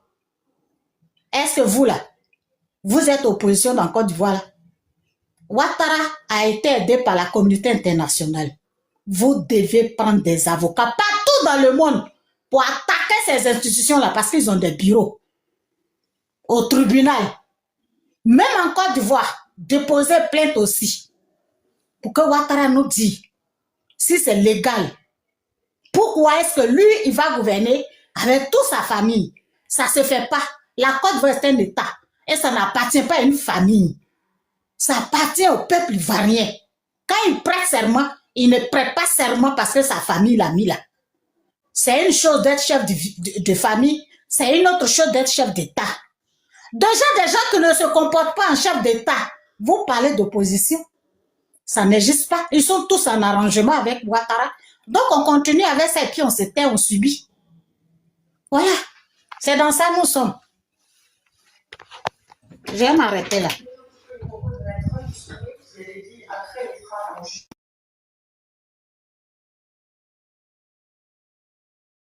Mini Cooper, tu es là? Le modérateur soit très connu. Il a 17 heures, non, mais durant la là, il me regarde mal. Il est dans la cuisine, il vient. Bon, maintenant, on va donner la parole à... J'ai demandé une motion, hein. Attends, à qui? À qui? Ou bien je laisse Hubert terminer. Hubert, vas-y. Ok, Hubert, vas-y. Ouais, il faut quitter en pause, pardon, on va s'arrêter. Ok. D'accord. Je vous salue encore tous. Hein. Est-ce qu'on m'entend? Allô? On t'entend. Est-ce qu'on m'entend? Ouais, on Je sais t'entend. pas là. Oui, on t'entend. C'est un problème de connexion ou quoi? Est-ce qu'on m'entend? On t'entend, oui, Oh, vas-y. ok, merci. Bon, En fait, ok, peut-être que c'est un bug à mon niveau. Docteur, vraiment, merci encore pour l'analyse. La question que j'ai posée, elle était aussi dans un autre sens, mais je pense que tu m'as compris. Parce que ce que tu as décrit là, en fait, ça c'est l'idéal, d'accord? Je pense que ça c'est l'idéal. Lorsque nous nous trouvons dans une opposition qui fonctionne normalement, c'est ce qui devrait être. Mais il faut aussi constater que certaines personnes, notamment les Gors, se sont arrogés le droit de dire qui est dans un combat, qui est traître, qui dit vrai et ce qu'on doit faire. Ça, c'est la vérité aussi. Comment donc peut-on faire un combat alors que l'opposition, on nous dit, j'entends souvent sur des panels, le COJEP, ils s'attaquent au président Gbagbo, mais le premier à lancer, sinon cette fatwa-là, j'allais dire, mais c'est le PPACI, il faut avoir le courage de le dire. Et quand on refuse de faire un diagnostic se basant sur des faits, alors je pense que nous allons faire fausse route. Quels sont les faits que je souhaiterais énoncer ici? Après l'acquittement du président Chablé Goudé, du président Gbagbo, mais tous les Ivoiriens étaient contents. Toutes tendances confondues. Se disant que certains même ont eu à dire, mais il revient reprendre son fauteuil.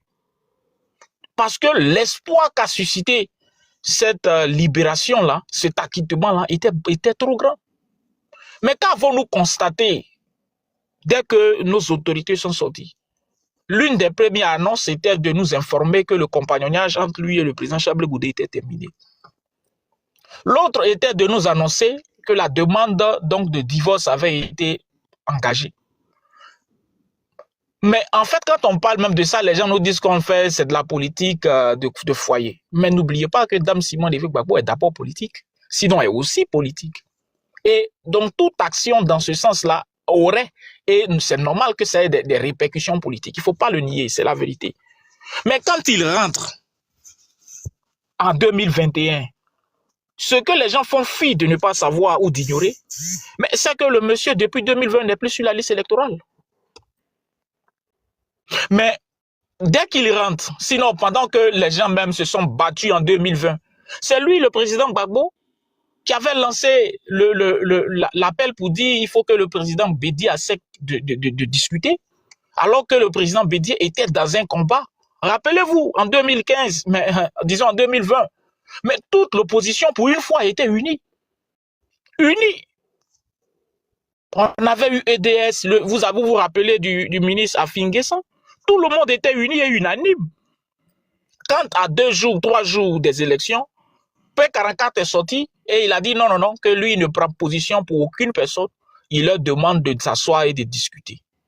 Ce qui a porté un glaive dans ce combat-là qui était mené, et je le rappelle, contre le 3e mandat. Dès qu'il est rentré encore des faits, il allait saluer avec le président, donc son aîné père, son âme, le président Bédié, où il a lu un communiqué, le Benjamin Camarade Hubert, on peut le faire dans la courtoisie, non? Je ne veux pas être sur un panel que tu parles du président Gbagbo en disant P44. Pour l'heure, on n'est pas encore entré dans des... Non, camarade, il faut attraper. Non, je peux descendre parce que là, on n'est pas... Donc, il faut descendre. Voilà. Parce que P44, ce n'est pas une injure. Non, voilà. Je dis... P44, non, mais pour P44 n'est pas une injure. Hein? Voilà. Mais P44, ce n'est pas une injure. Qu'est-ce que ça veut dire, P44? Oui, s'il te plaît, tu as fait une demande. Non, on parle de Gbagbo, je suis d'accord on parle de Charles Blé Goudé, ok? J'ai dit, dans le cas échéant, je descends parce que, bon, après... Non, pour l'élégance du débat, il faut rester. Et pour l'élégance du débat, il veut dire ça. On peut discuter politiquement, non? Laisse-moi finir. Tu as fait une demande, tu as fait une demande à Hubert. Hubert a le choix, ok? S'il fait le choix de ne pas répondre de façon favorable à ta demande, mais prends note et puis laisse couler. Donc le débat n'est plus élégant. Parce que si je réponds, en ce moment, je vais apporter du feu, de l'huile au feu. C'est pourquoi je dis, on peut discuter. On peut parler, par exemple, de Gbagbo Laurent, de Charles Blé Goudé. Je me suis même permis de l'appeler le président Charles Blé Goudé, le président d'un parti. D'accord?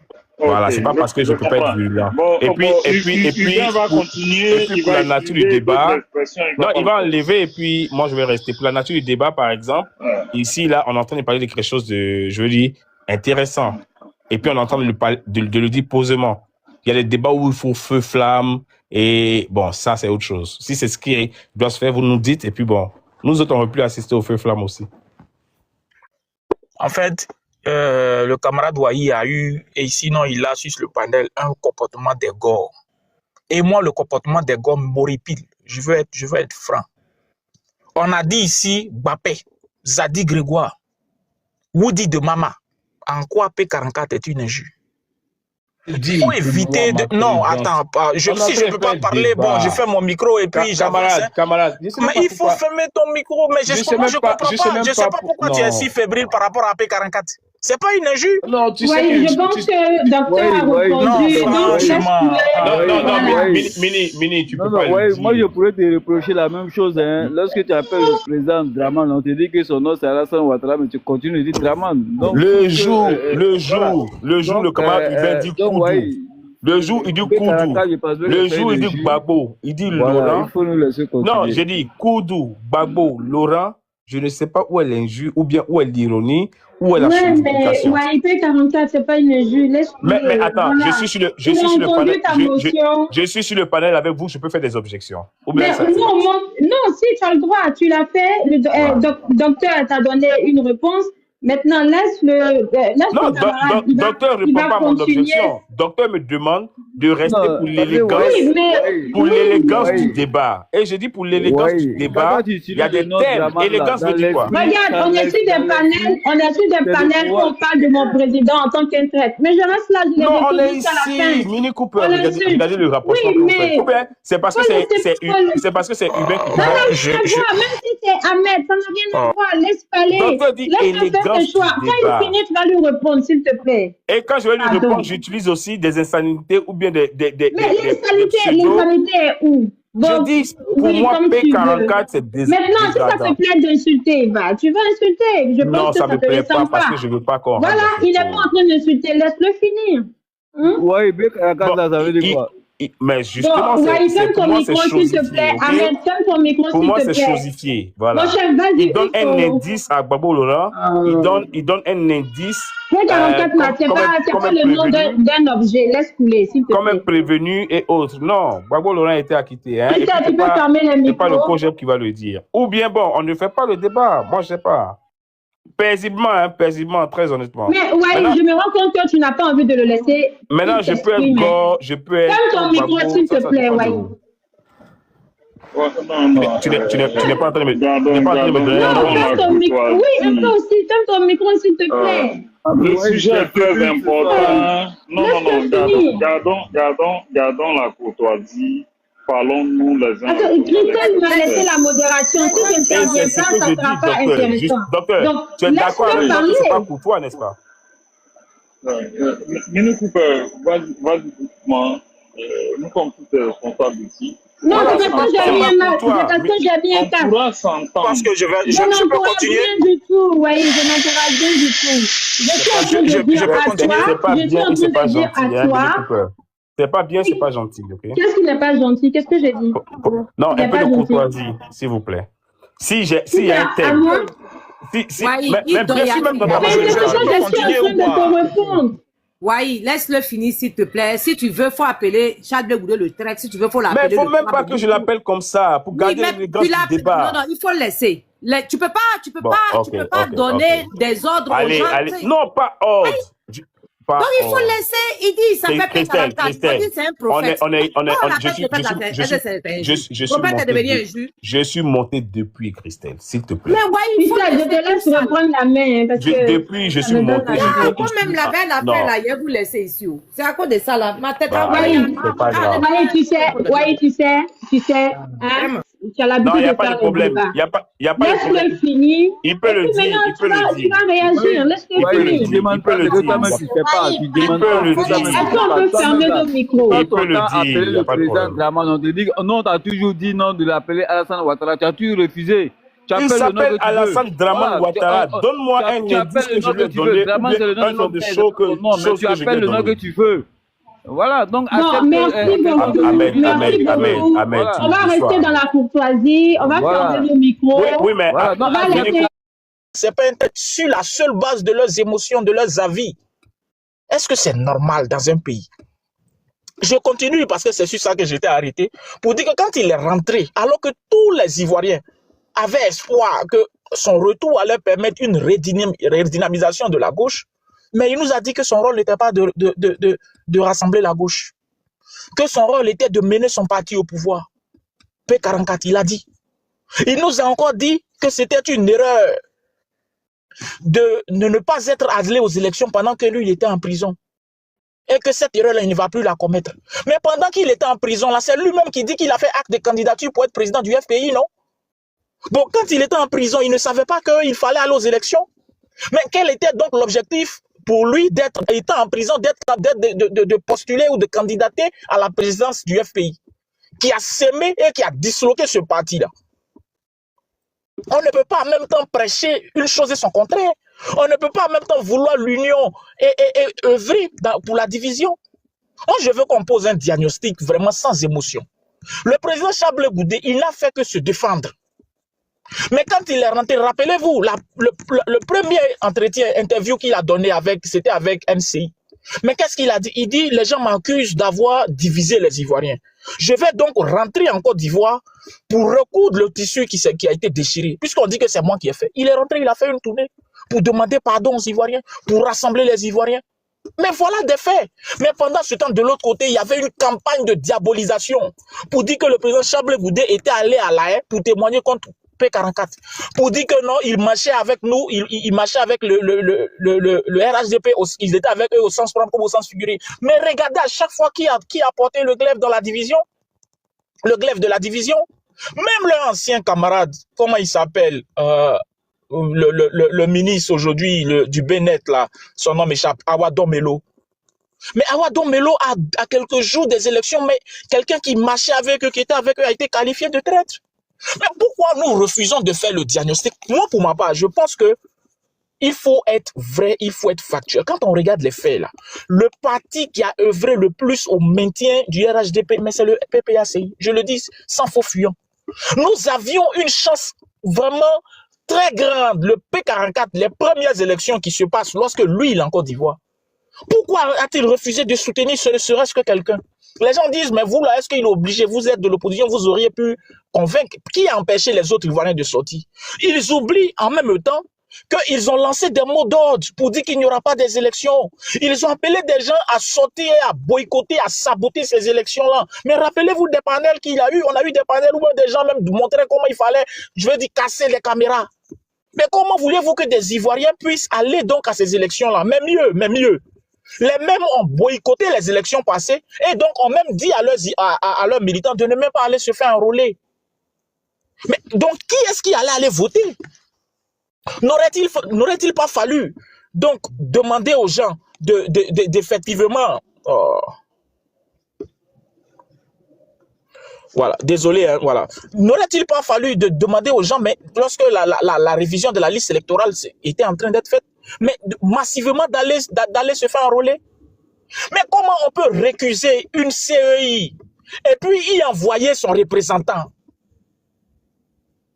Comment on peut dire que vous n'êtes pas, on ne vous reconnaît pas, mais vous envoyez votre représentant? Quel autre parti en Côte d'Ivoire avait un représentant à la CEI? Dites-nous. Dites-nous, moi je veux savoir. Comment on peut venir dire aux Ivoiriens que moi je ne suis pas là pour réconcilier ou bien pour appeler, pour rassembler la gauche et puis aller s'asseoir à Beaunois, lancer l'appel, on dit non, j'ouvre mes bras, ceux qui viennent, venez. Mais les bras étaient ouverts pour qui? Pourquoi on refuse de faire le diagnostic et puis on cherche des coupables? Pourquoi on refuse de faire le diagnostic et puis nous voulons nous relancer? Mais si on n'a pas soigné ce qui n'a pas marché, on va retomber dans les mêmes erreurs. On dit, mais tant que tu n'as pas... Mais c'est ça, je pense que c'est une démarche même intellectuelle normale. Dans la vie, tu poses une action, arrivé un moment, tu t'assois, tu dis, bon, ce que j'ai fait là, on va faire le bilan. Qu'est-ce qui n'a pas marché? Et puis tu corriges ce qui n'a pas marché.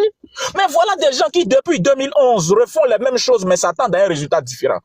Même le chef, P44, il dit, c'était une erreur de ne pas être allé aux élections. Mais il a refait cette année en 2025 ou pas? C'était quoi l'objectif? Quelle est la logique? Quelle est même la cohérence? Il dit qu'on ne va pas aux élections, ou on devrait aller aux élections, et puis voilà. Mais il demande, on ne va pas aux législatives, mais si on repousse les législatives, on va y participer. Quelle est la logique?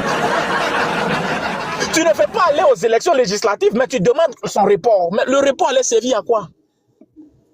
Le report des élections législatives allait servir à quoi? Parce qu'à la base, ils disent que la CEI, la liste n'est pas conforme, la CEI n'est pas crédible, mais ils demandaient le report qui allait lui permettre donc de s'organiser pour aller à la législative. Mais en tant que qui, quand ton nom n'est même pas sur la liste. Franchement, c'est-à-dire que nous manquons d'incohérence, mais ce qui est plus grave, c'est que nous envoyons les enfants des gens dans les rues. Parce que c'est lui, mon compé 44, qui a dit, et la vidéo est là, allez lui dire que s'il pense qu'il ne va pas faire de 4e mandat dans ce pays-là, que s'ils veulent la bagarre, ils auront la bagarre. Il a dit. Mais le même après est ressorti pour dire non, qu'il soutient ceux qui sont dans la rue, mais il n'a envoyé personne. Les conséquences, plus de 1000 personnes sont allées en prison. Le même Thiam disait, je prends encore de la gauche en général, le président Thiam est sorti. Il dit, nous avons 1 semaine pour libérer la Côte d'Ivoire. Quelque temps après, il est revenu, il dit non, il parlait du Saint-Esprit. Miracle. Mais voilà ce dans quoi on est. On est dans une opposition où les gens se sont donné le droit de nous dire, c'est-à-dire que soit c'est eux, soit c'est personne. Si nous étions au-delà des égos, si Gbagbo, P44 avait laissé ses égos, si tous ceux-là, ils avaient mis de côté leur égo, mais ils se mettent même derrière l'un des 2 candidats, Awadon Melo ou Simon Olivier Gbagbo, ils nous auraient donné au moins une chance d'espérer. Parce que quoi qu'on dise là, il faut reconnaître que mais les gars là, c'est quand même, voilà, c'est aussi des Ivoiriens, leur voix aurait pu servir. Donc voilà le diagnostic. Moi, le diagnostic que je fais, c'est que non seulement le 3e mandat là, le premier acteur politique qu'il a validé, c'est P44. Il a donné du garde à vous. Il a demandé au président Bédié d'aller discuter avec le président Ouattara. Pourtant, lui, il refuse de discuter avec Chablé Goudé. Il refuse de discuter avec Simon Olivier Gbagbo. Montrez-moi une seule vidéo où depuis que le premier ministre Afi a rejoint je vais dire le Front commun ou bien quoi là, trop c'est trop, où le P44 lui a accordé un seul entretien.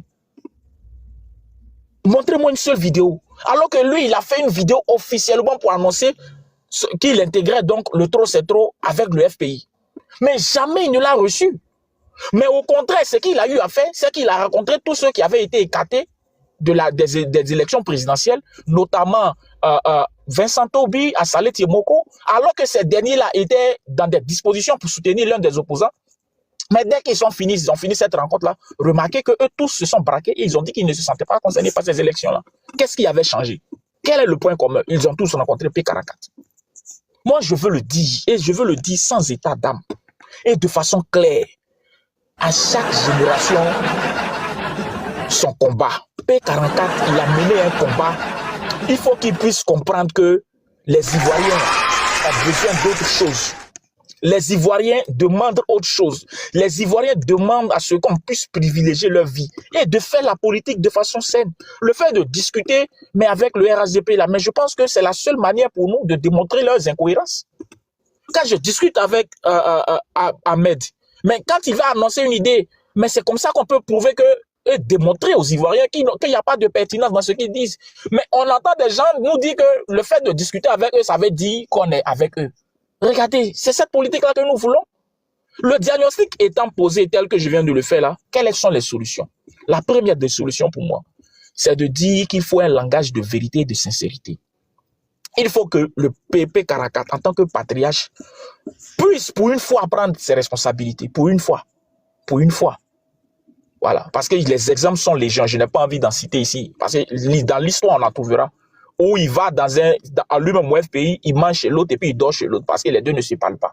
Il a fait ça dans ce pays-là. Donc, il faut qu'il puisse rassembler Simone Eve Gbagbo. Si vous voulez véritablement, hein, si vous voulez véritablement l'union, là, moi, voilà la solution que je dis. Parce qu'on nous dit, si le président Blé Goudé lance un appel, les gens vont toujours trouver quelque chose à redire. Donc, qu'il puisse donc rencontrer la gauche, permettre que cette gauche-là puisse se réunir. Et puis, en ce moment-là, vous allez voir qu'on va faire taboula rasa de tout ce qui ne va pas. Et puis, on va repartir.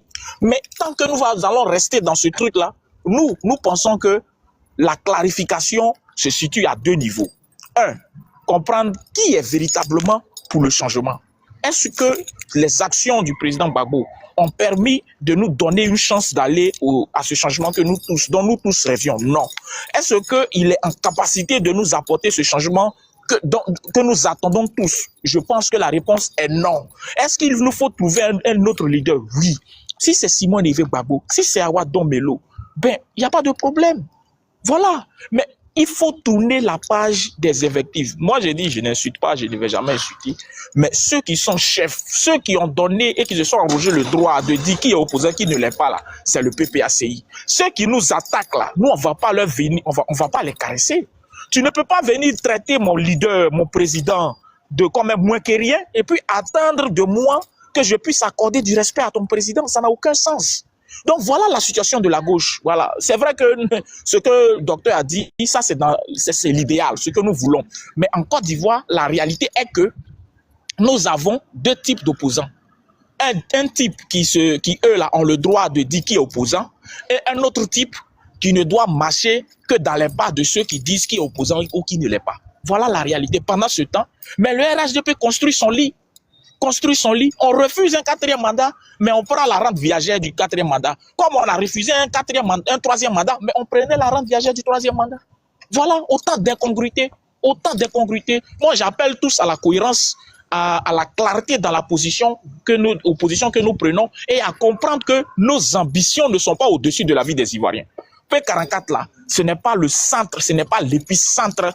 Je veux dire aujourd'hui là, il y a 15 ans, rendez-vous compte, est-ce que vous vous rendez compte que 15 ans après 2010, il revient dans un débat et puis lui il dit que lui il avait l'occasion de faire un match retour 15 ans après. Est-ce que vous vous rendez compte du niveau où on est? 15 ans après, c'est ce qu'il dit. Cela nous démontre de son état d'esprit.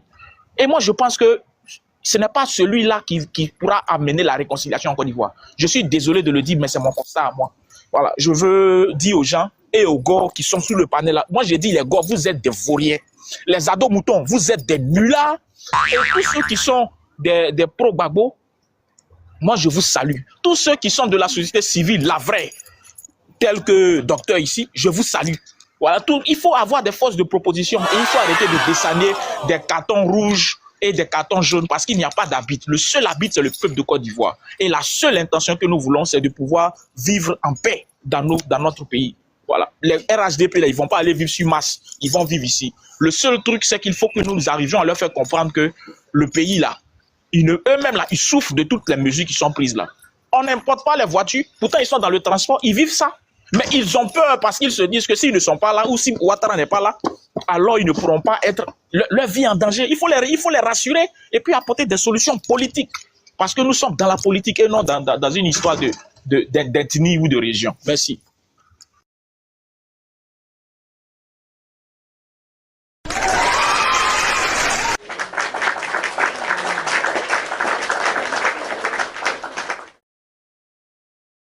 Les amours, hein.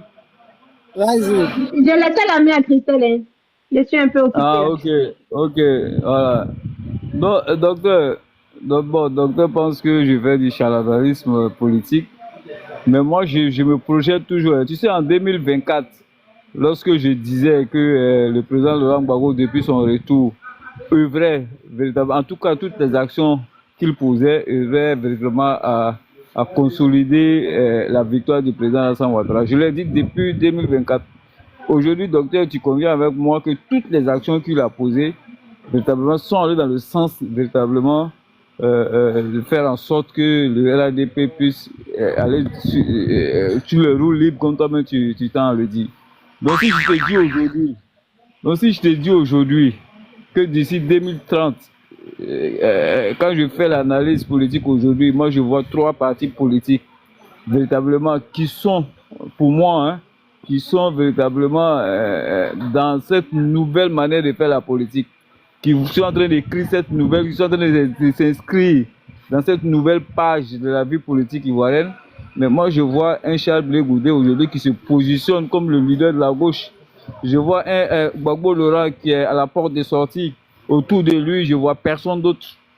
Donc, à ce qui concerne la gauche, je vois un seul leader politique qui va véritablement être celui qui va porter véritablement l'idéologie de gauche. Et puis à droite, on voit 2 partis politiques qui sont le PDCI et le RADP. Maintenant, quand tu parles de l'union de l'opposition, mais moi je l'ai dit depuis 2024, j'ai dit, mais quand le président Laurent Gbagbo, il revient de la haie et qu'il dit qu'il n'est pas venu pour réunir la gauche là, tu penses en le disant là, hein, en le disant à quoi est-ce qu'il pensait?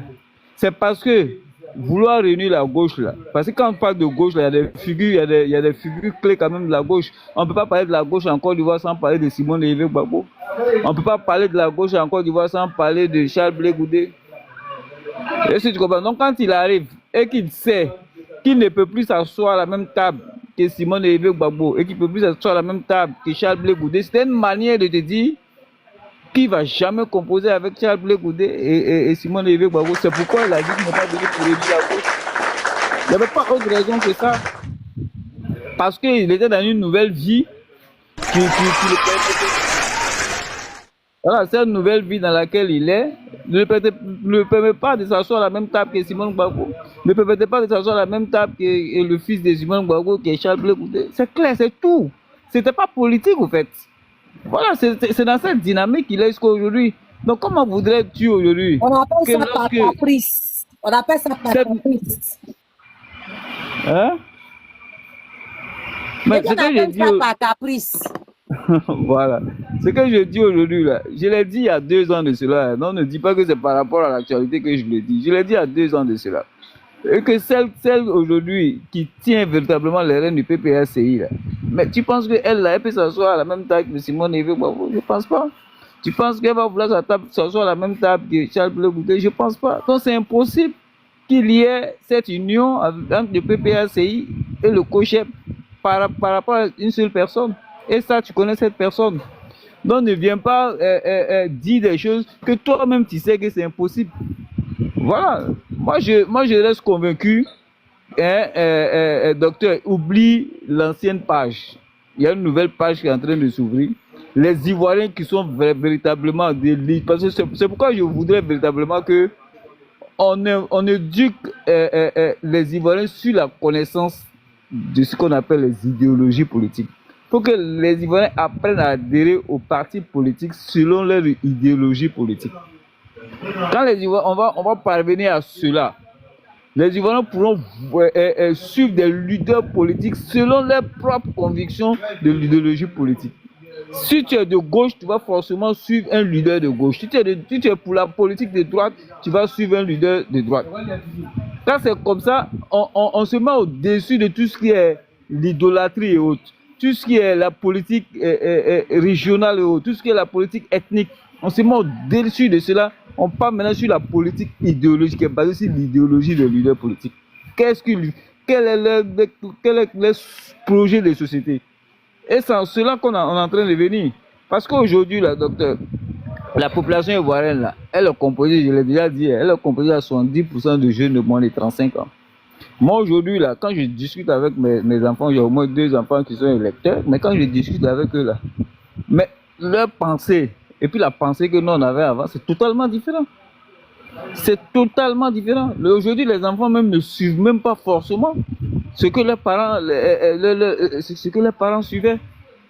Moi, j'ai un enfant, j'ai mon aîné aujourd'hui qui a refusé d'être RHDP. Il n'est pas RHDP. Voilà, parce que il fait un peu d'études en économie. Et pour lui, ce qu'on lui enseigne à l'école là-bas, il vient et puis il essaie d'essayer de faire une comparaison avec ce qui se passe. Il trouve que non, tout n'est pas parfait. Je lui dis effectivement, c'est pas parfait, mais donc ça veut dire que l'enfant il réfléchit. Donc tu devrais sortir du RHDP et puis suivre ton fils. Merci, minute.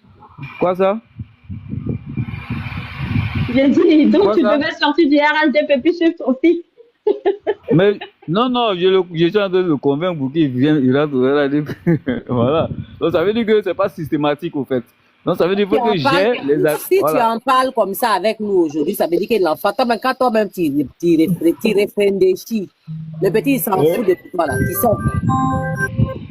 Ouais. Est-ce que j'ai dit les enfants d'aujourd'hui, c'est que non mais Christelle, c'est pas seulement ça. Ça veut dire que son fils, il a vu les erreurs du RHDP dans la gestion du pays et que lui, il n'est pas d'accord.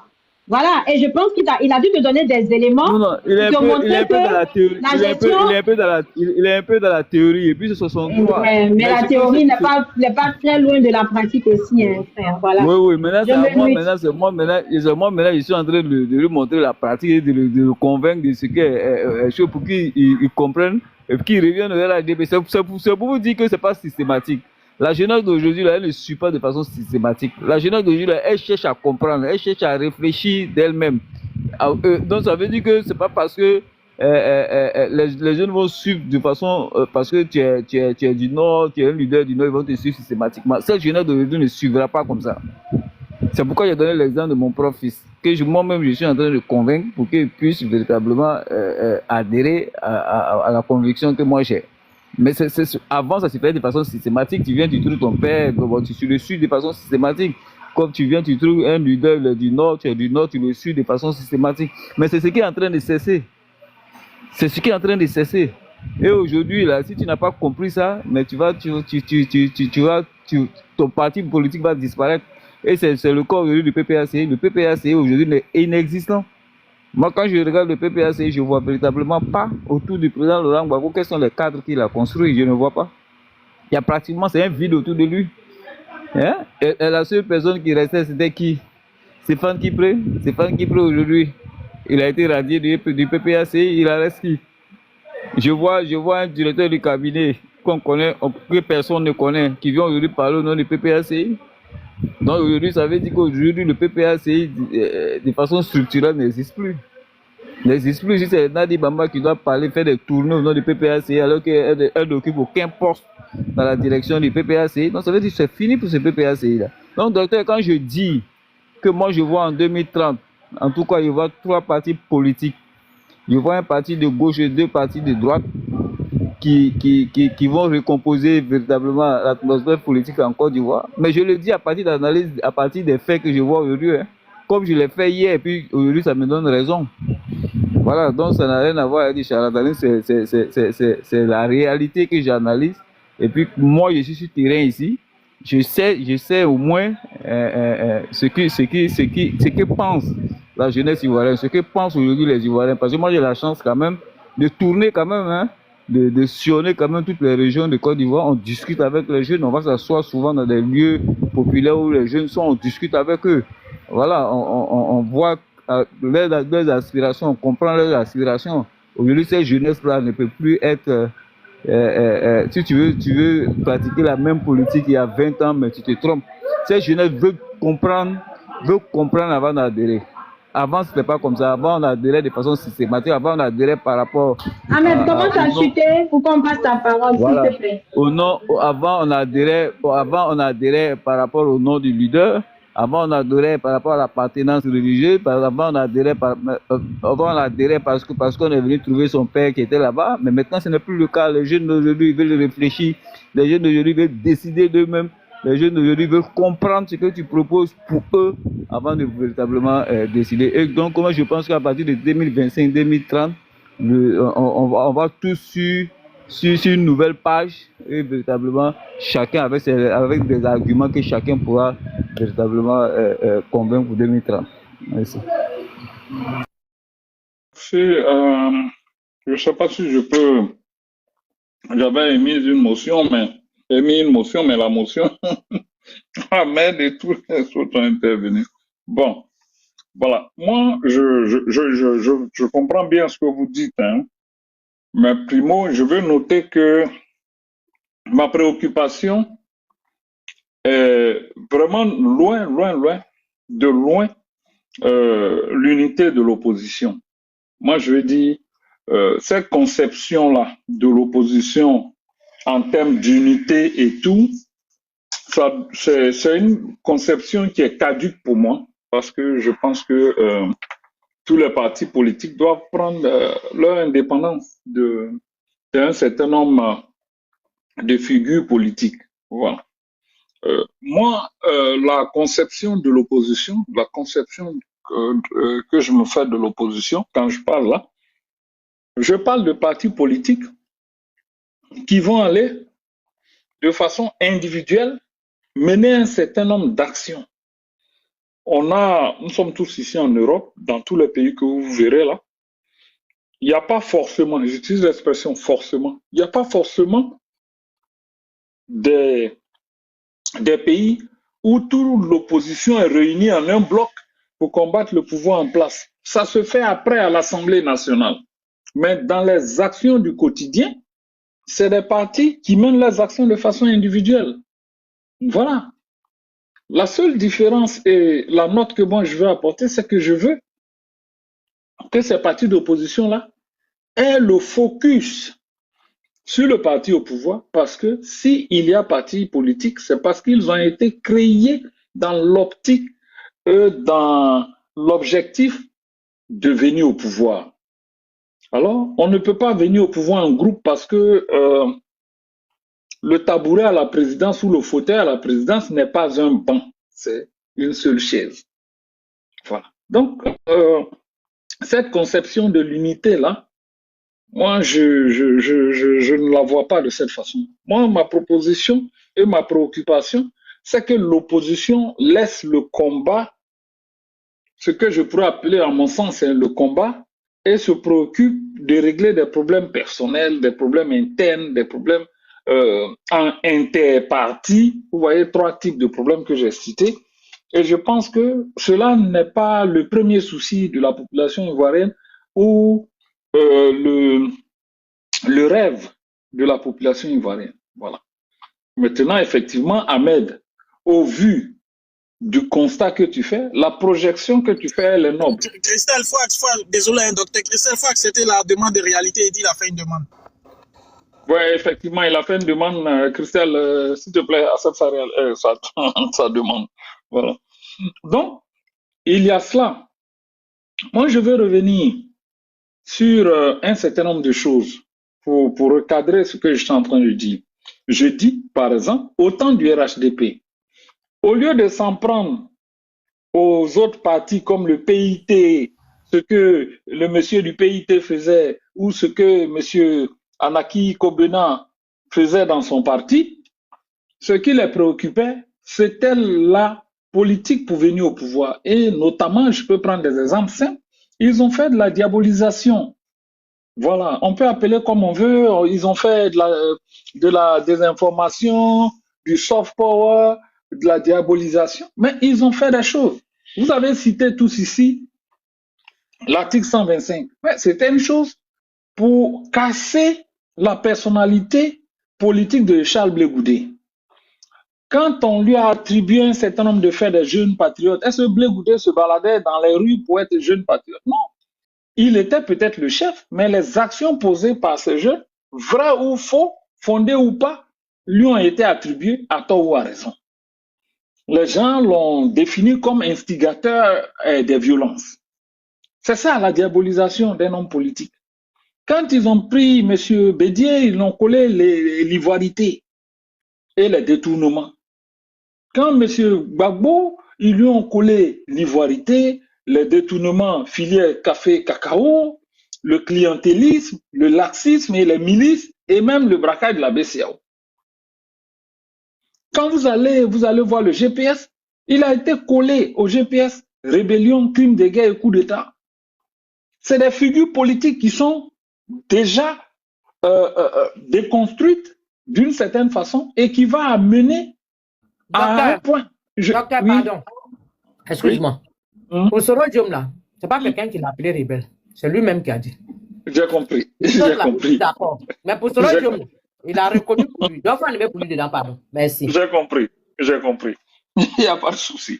Donc, ce que je voulais dire, effectivement, lui-même, bon, voilà. Donc, je dis, mais en fait, ce que je dis, c'est que ce n'est pas forcément des éléments faux que le pouvoir ou le pouvoir en place aujourd'hui, qui était d'alors à l'opposition, dans ses actions politiques, dans ses manœuvres politiques, a utilisé. On a peint et Mme Eivé comme une femme dure, on s'est même attaqué à sa vie privée. Quand Thiam il arrive, on le fait passer pour fuyard, on le fait passer pour quelqu'un qui n'a pas été très longtemps sur le territoire ivoirien, et même pour certains, on a fait courir la rumeur qu'il serait sénégalais. Voilà. Et cette image-là, vous rencontrez des Ivoiriens qui aujourd'hui voient Thiam en sénégalais parce qu'il y a eu un travail qui a été fait.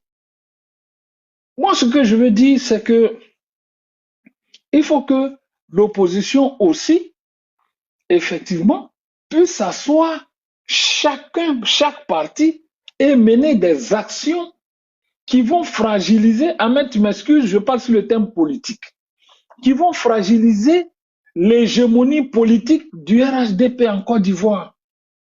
Parce que si cela n'est fait et que nous restons, j'ai apprécié la démonstration que Hubert Ano a fait, mais c'est une rhétorique que tout le monde a déjà entendue. Je ne dis pas que parce que ça vient de lui, mais c'est quelque chose que ce sont des faits que nous avons traversés, tous nous en sommes conscients.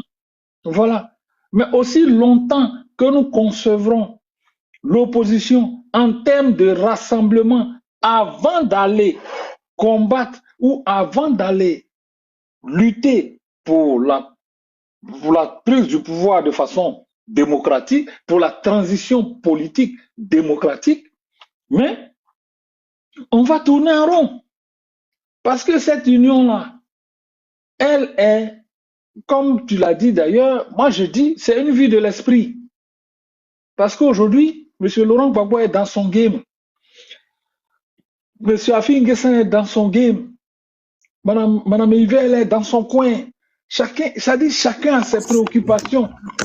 Et donc, docteur, je peux préciser l'union que je vois là, parce qu'apparemment, je pense que... Oui, vas-y. Voilà, l'union, quand je parle d'union, je ne parle pas d'union en termes de rassemblement ou d'unicité. Je parle d'union, en fait, sur la démarche politique. C'est-à-dire que prendre conscience que nous, l'adversaire, le seul qui est déclaré, ben, c'est le parti au pouvoir. Voilà, on a... Partage ton opinion en commentaire.